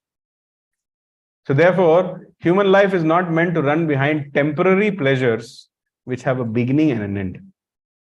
Human life is meant to run behind eternal pleasure, which comes through the practice of Krishna consciousness. Who says this? Krishna says this. Krishna and Rama same or different? They are the same personalities, but moods are different. So we are devotee of Krishna means devotee of Rama also, right? Yes and no. So Krishna and this Shiv and all this all are same? No. Or are not one and the same? No. God is one. Telling that I am the only one means like myself, or I am the only one form of energy which is Nirakara. Which verse says this? Krishna wants to Arjuna. Verse number? Verse number, chapter number? So I don't know. Yeah, that's the problem. Mahabharata says like No, find the verse number and chapter number.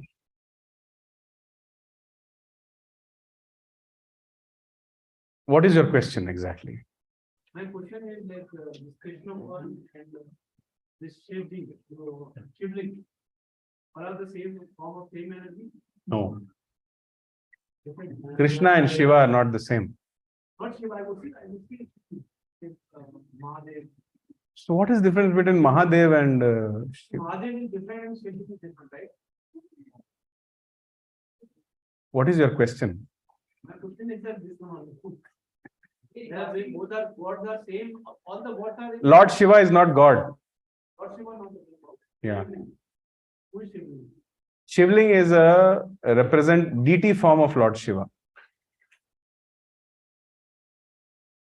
Every personality is worshipped in the form of a deity. So Lord Shiva is worshipped in the form of a Shivling. Vishnu, what is Krishna saying? Vishnu and? Krishna. No. Krishna is the source of Vishnu. So Vishnu is the name.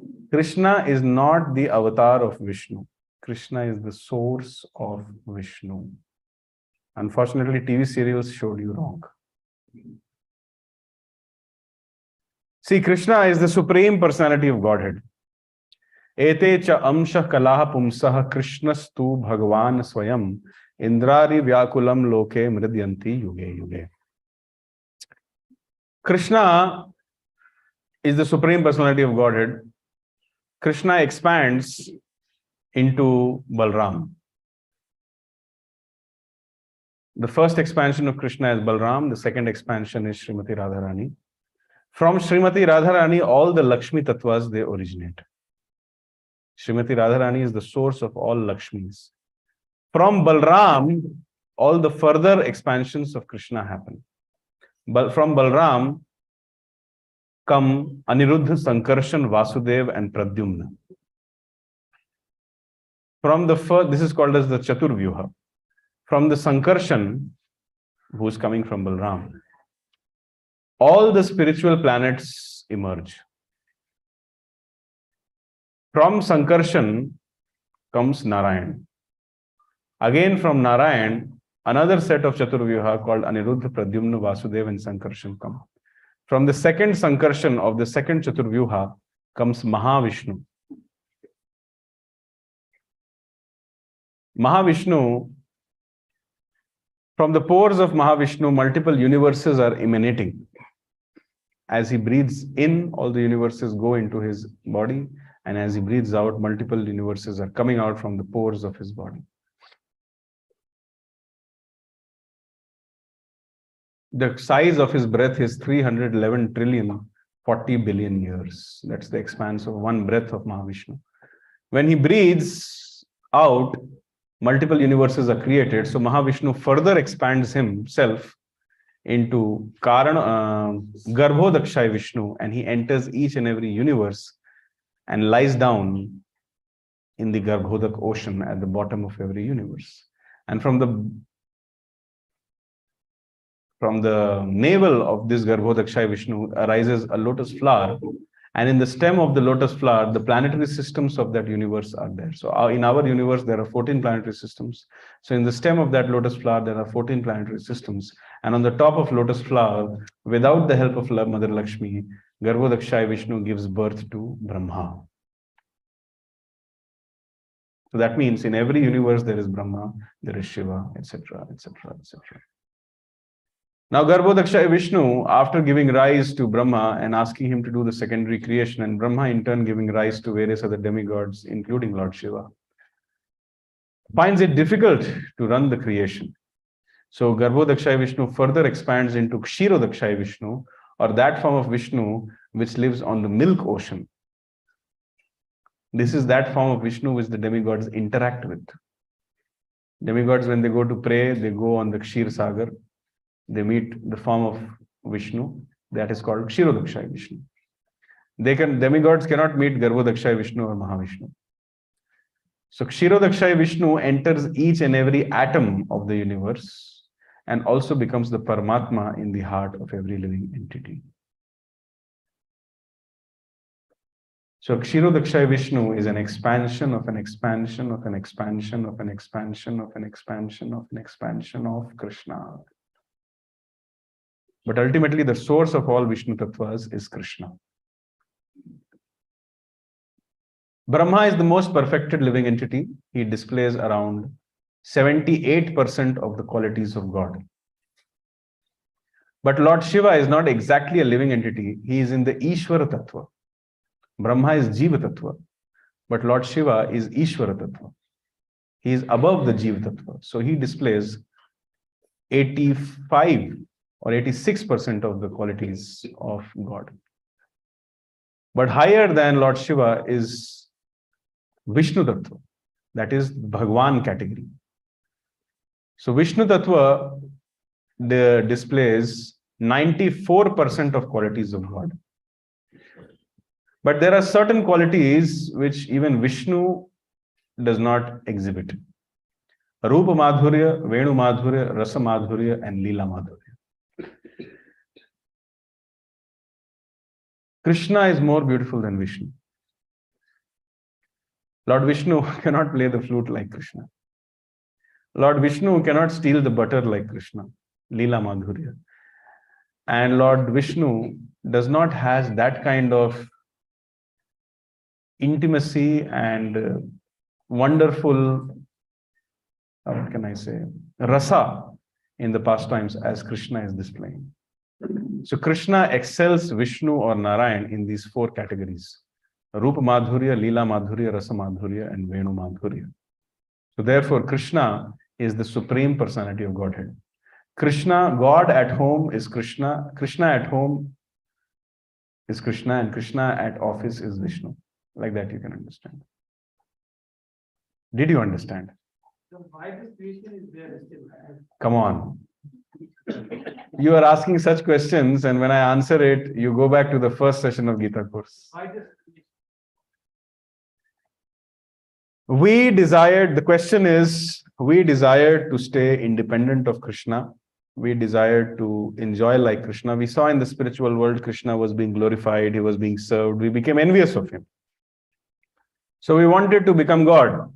Krishna explained us, it's not possible, but then we made a adamant desire that no, I want to enjoy separately from you. So we came to this material world. So this material world is like a rehabilitation center where we are made to realize that our best interest is to surrender to Krishna and serve him. Mamai Vamsha Jiva Loke. My eternal constitutional position is that I'm a loving servant of Krishna. God is great, I am not great. God is infinite, I am not infinite, I am infinitesimal. God deserves to be served and I am meant to serve him. To get this realization, I have been sent into the material world. Just like if somebody commits a crime, to rehabilitate him, he is sent into the jail. So similarly, we at one point of time became unfit to stay in the spiritual world. So we have been sent into this material world and we are being harassed by Adhyatmic Klesh, Adibhautik Klesh and Adidevik Klesh only so that we can understand that our only welfare is to surrender to Krishna. Any more questions? Did you understand? Are you convinced? Hare Krishna. Is Krishna the source of Vishnu or Vishnu the source of Krishna? Very good. And I can give you so many references from so many. Otherwise, why will Krishna say in the Bhagavad Gita, Mattah Parataram Nanyat? There is no truth superior to me. He could have said, no, I am the 8th incarnation of Vishnu. No. But he says, there is no truth superior to me. That means there is no truth superior to him. He is the ultimate.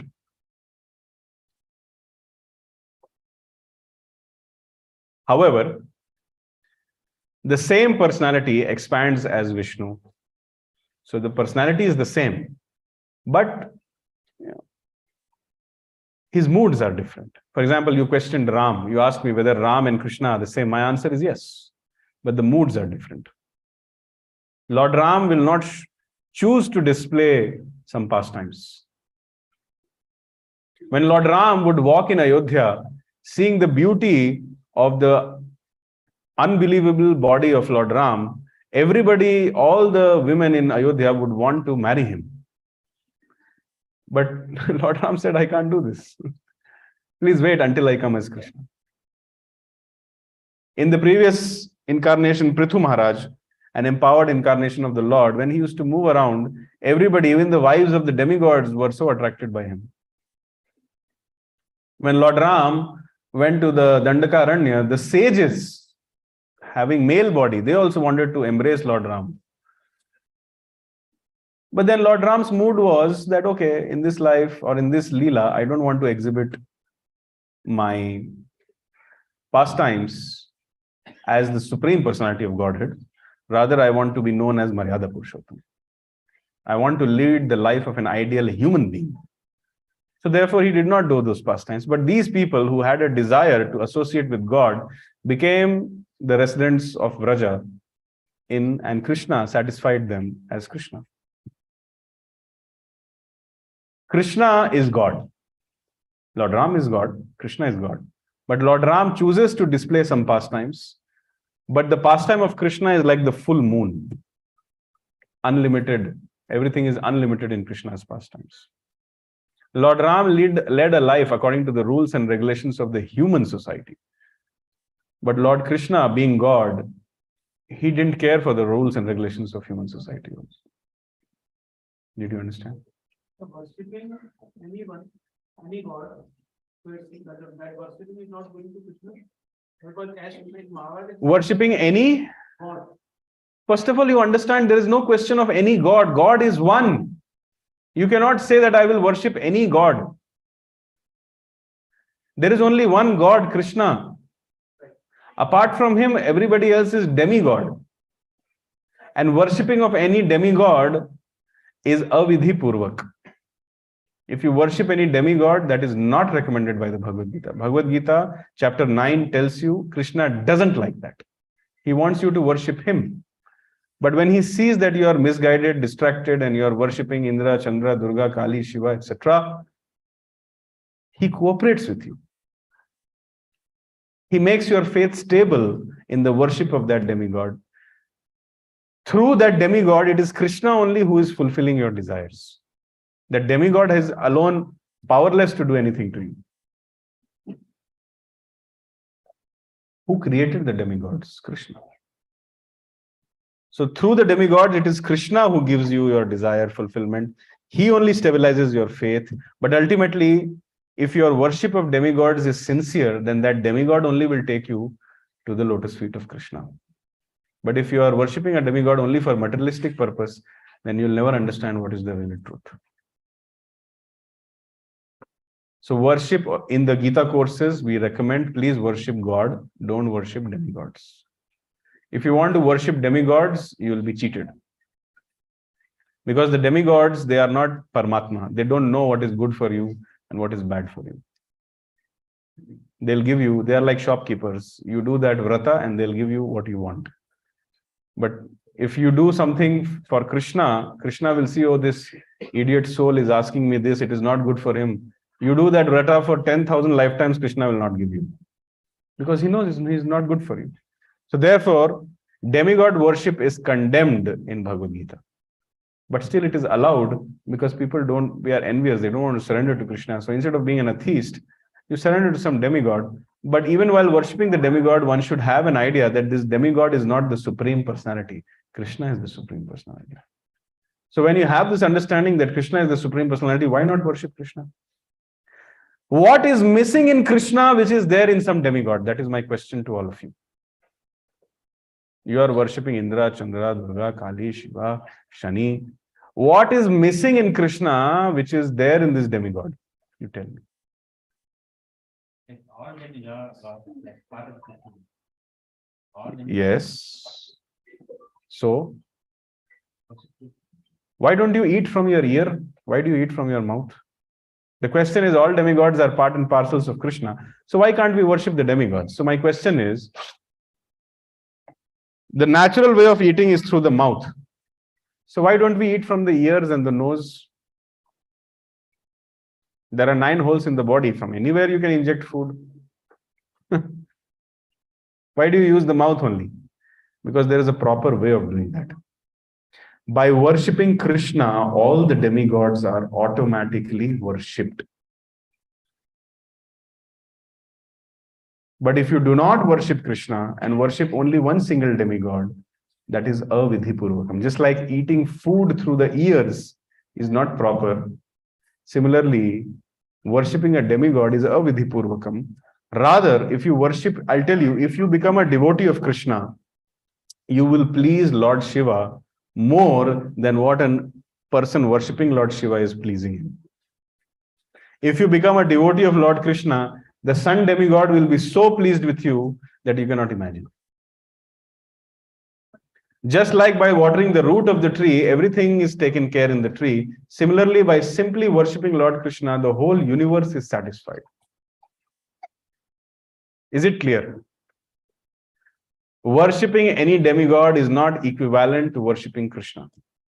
Rather, if you worship Krishna, all the demigods are automatically by default worshipped and they are happy with you. Yes, last question. Huh? How do you put Guru in this? Guru. Guru is a transparent, the question is where is Guru? We are discussing so much about demigods. Where is Guru? So Guru is a transparent via medium between you and Krishna. Guru's job is to connect you to Krishna, to help you to surrender to Krishna. If a guru is telling you to surrender to some demigod, immediately reject that guru. If a guru is asking you to do sense gratification, eat green chutney with samosa, immediately reject that guru. If a guru is asking you, don't read the Bhagavad Gita, reject that guru. If a guru is asking you to do anything else other than pure devotional service, reject that guru. So, if you have found a qualified guru, then the position of the guru is that he is a transparent via medium between you and Krishna. He helps you to understand what Krishna wants from you. He helps you to read the Bhagavad Gita. He helps you to chant the Hare Krishna Mahamantra. He helps you to become a soul surrendered to Krishna. So therefore, in that way, Guru is not God, but he is worshipped as good as God. Guru is not God, but he is worshipped as good as God, because by his mercy, you have become close to God. Therefore, the Shastra says, worship of Guru, in the body of Guru, all the demigods reside. So worship of Guru is equivalent to worshipping all demigods. Padma Purana. Sakshad haritvena samast shastrair uktas tatha bhav yatha eva sadbhi kintu prabhor yah priya eva tasya vande guroho shri charanar vindam. Guru is not Hari, but he is helping you to understand the desires of Hari. So therefore the scripture says that Guru should be worshipped as good as Hari. But neither the disciple nor the Guru should think that the Guru is Hari. Considering Guru to be God is a very dangerous philosophy. Because one day you'll also become Guru. Then you'll also become God. So Guru is not God, but Guru is worshipped like God, as long as the Guru is a condition. I'm putting a condition. As long as a Guru is a transparent via medium between you and God, he is to be worshipped. The moment you see that the Guru is engaging you in sense gratification, or the Guru is teaching you something else other than pure devotion, or the Guru is asking you to surrender to anybody else other than Lord Krishna, immediately reject that Guru. Like Shukracharya. When Vamandev was standing in front of Bali Maharaj, Shukracharya was encouraging Bali Maharaj that you do not give this charity to Vamandev. So Bali Maharaj told, I am the grandson of Prahlad and the son of Virochan. I have been taught by my grandfather and father that the purpose of life is to surrender to Krishna. You, Shukracharya, you are telling me not to surrender to God? Reject. Guru Tyag. At that time, Shukracharya was not a transparent via medium between him and Bali, between God and Bali.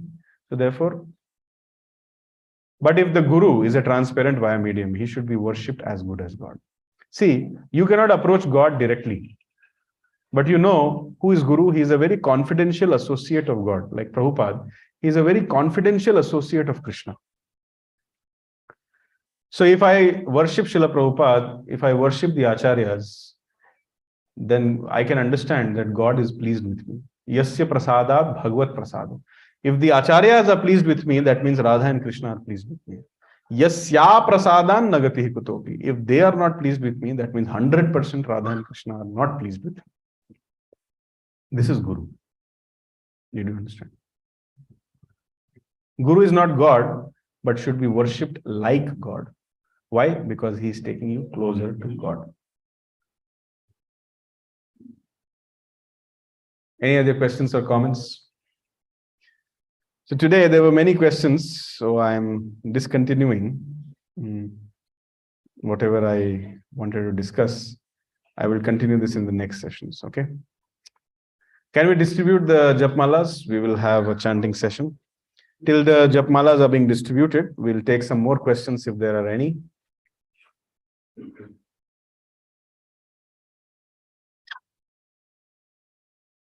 So, any other questions, comments, disagreements? Demigod, God, Guru, accumulation? Yes. So not really consider. Okay. So what is the question? Onacharya is considered. Yes. Yes. Was not teaching Krishna consciousness, but teaching the Yeah. So therefore he's called as Acharya, not Guru. I mean, in the Mahabharata, they use common Dronacharya, they use common words. But Guru is essentially that person who teaches one how to come closer to God.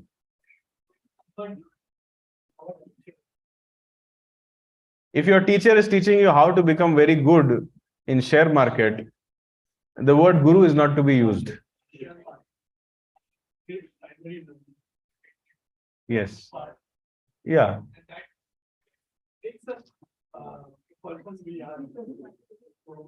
That also prolongs your life in the material world. See, please pay attention. A very important question is going on here.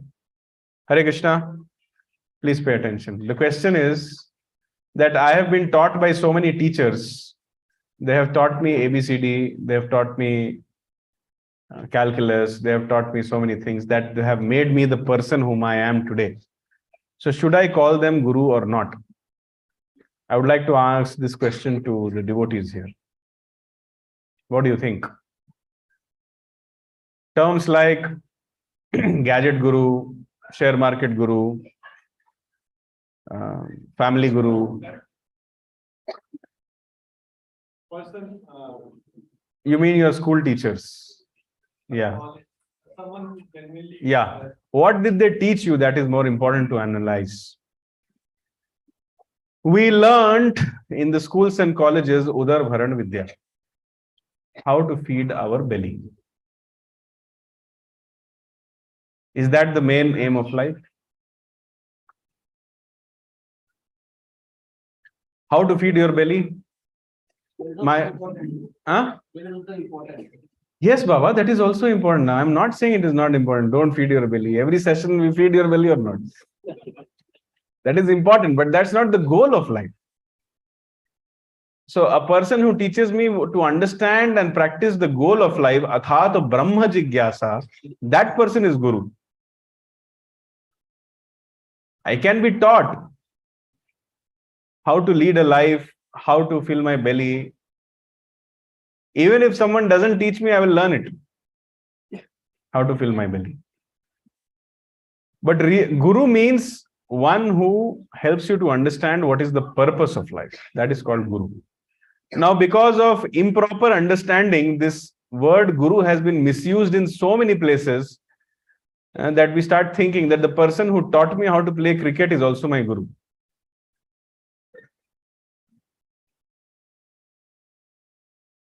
You have played cricket whole your life. What do you think you'll remember at the time of death? And what do you think you'll become in your next life?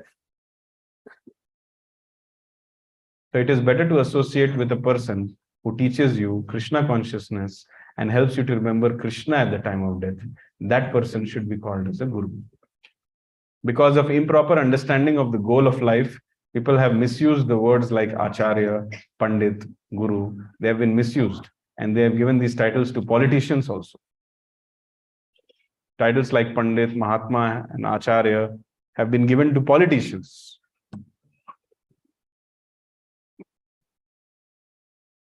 If our schools and colleges have taught us Udar Bharan Vidya,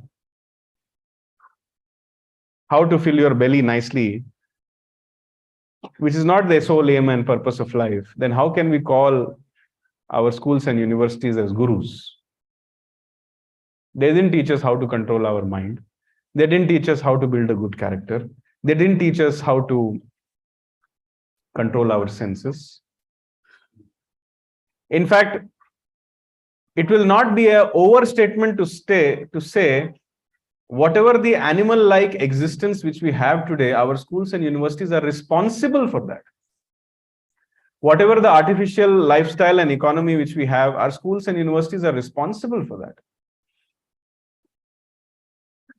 Whatever dissatisfaction and anarchy and loss of culture, degradation of ethics which we see in the society today, schools and universities are responsible for that. Education system is responsible. Right now, the situation is that if a group of students are giving examination, and if the examiner walks out of the examination hall, what will all the students do? Immediately they'll start cheating. Just see, this is the future. Somebody has studied in a school for 10 years, 15 years, only to learn how to cheat. What will such people do in life later on? They'll do scams, pay taxes, and do scams. Now they are cheating the examiner, later on they'll cheat their family members, later on they'll cheat the country, later on they'll cheat themselves.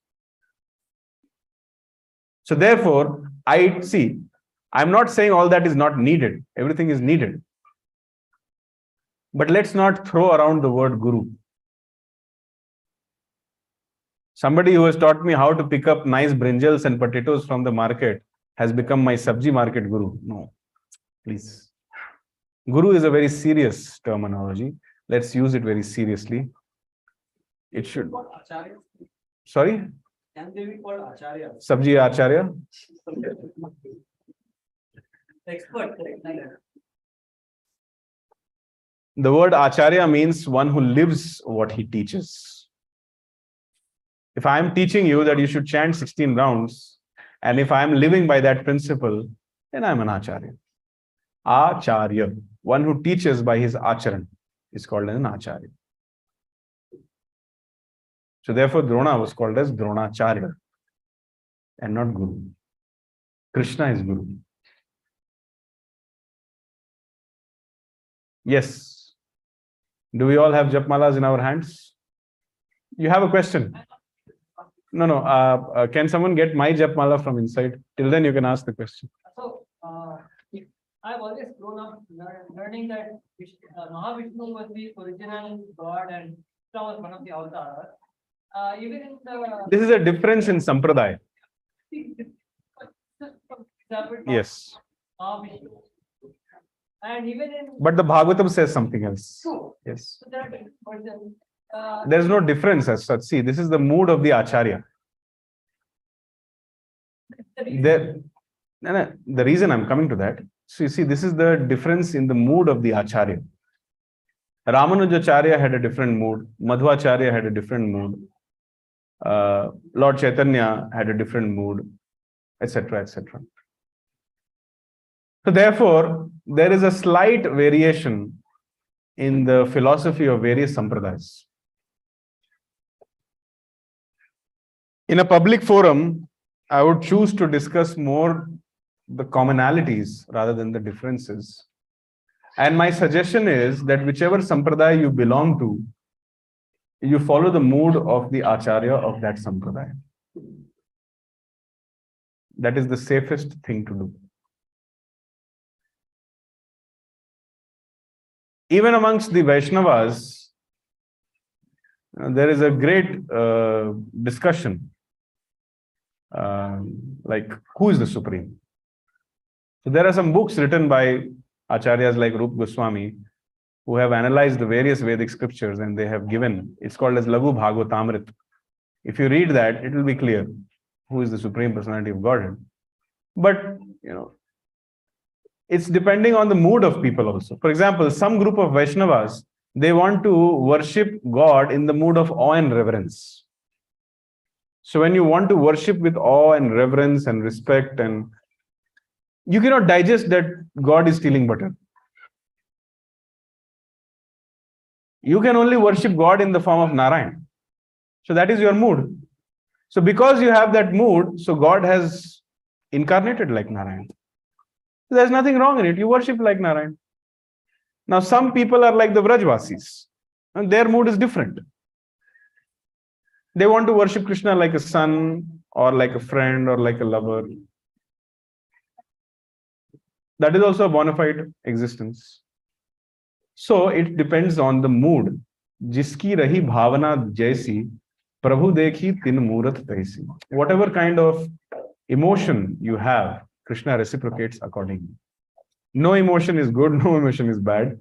I'm not saying that this is higher, this is lower. I'm not saying all that. I'm just saying that different acharyas and different sampradayas, they have different moods. ISKCON comes in Brahma Madhva Gaudiya Sampradaya.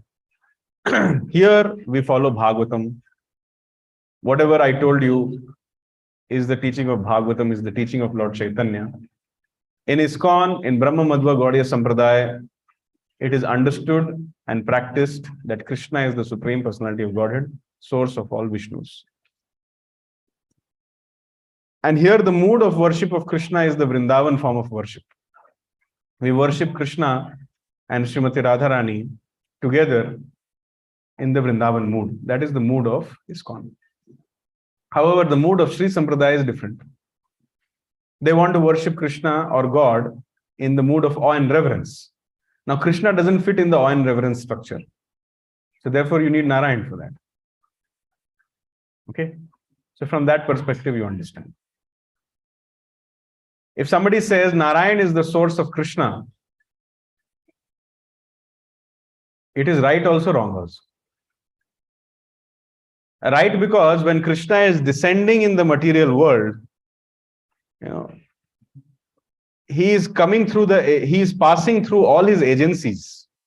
So the agencies of Krishna are Mahavishnu, Sankarshan, Aniruddha, Pradyumna, Vasudeva. So when he is coming, the Rup Goswami says that when Krishna comes, all the other incarnations of Krishna, they merge in the body of Krishna and they come with him. So in the body of Krishna, Narsimha is there. In the body of Krishna, Ram is there, etc., etc., etc. And when he goes back, similarly, when he is going back, Narayana are coming out, Narsimhadev is coming out, Narayan is coming out, and they are going to their individual abodes. There is a nice pastime in Krishna Leela where Mahavishnu becomes desirous to see Krishna. So he starts stealing the children of a Brahmana as soon as they are being born. The Acharyas explain that Mahavishnu on his own, without the desire of Krishna, cannot take the darshan of Krishna. See, Mahavishnu is like the source of all universes. He can just go anywhere and do anything. But in Dwarka, he cannot enter the palace of Krishna on his own and see. So therefore, he's stealing the boys, the young children of a Brahmana. And Krishna knows what's happening, but he's least bothered. Only when Arjuna interferes, taking a vow that until and unless I will retrieve all the sons of this Brahmana, I will commit suicide. Then Krishna says, oh my God, why did you take such a vow? Now, okay, chalo, I will help you. Then they sit on a chariot and they pierce through the layers of this universe. They go to the abode of Mahavishnu and they bring back those children. And Mahavishnu tells that I did all this to get your darshan. This is documented in Srimad Bhagavatam. So there are many such pastimes by which we understand that Krishna is the Supreme Personality of Godhead. However, the safest thing to do is to follow the mood of the Acharya of the Sampradaya which you are ascribing to. Suppose if you are following Madhvacharya, Madhva Sampradaya, so you follow the Acharya. Similarly, if you are from Sri Sampradaya, you follow the mood of the Ramanujacharya Sampradaya. Here in ISKCON, we follow the teachings of Lord Chaitanya. Lord Chaitanya has been accepted as Krishna himself. And whatever I told you, this first expansion, second expansion, they are all the teachings of Lord Chaitanya. That's all I have to say. Is your doubt clear?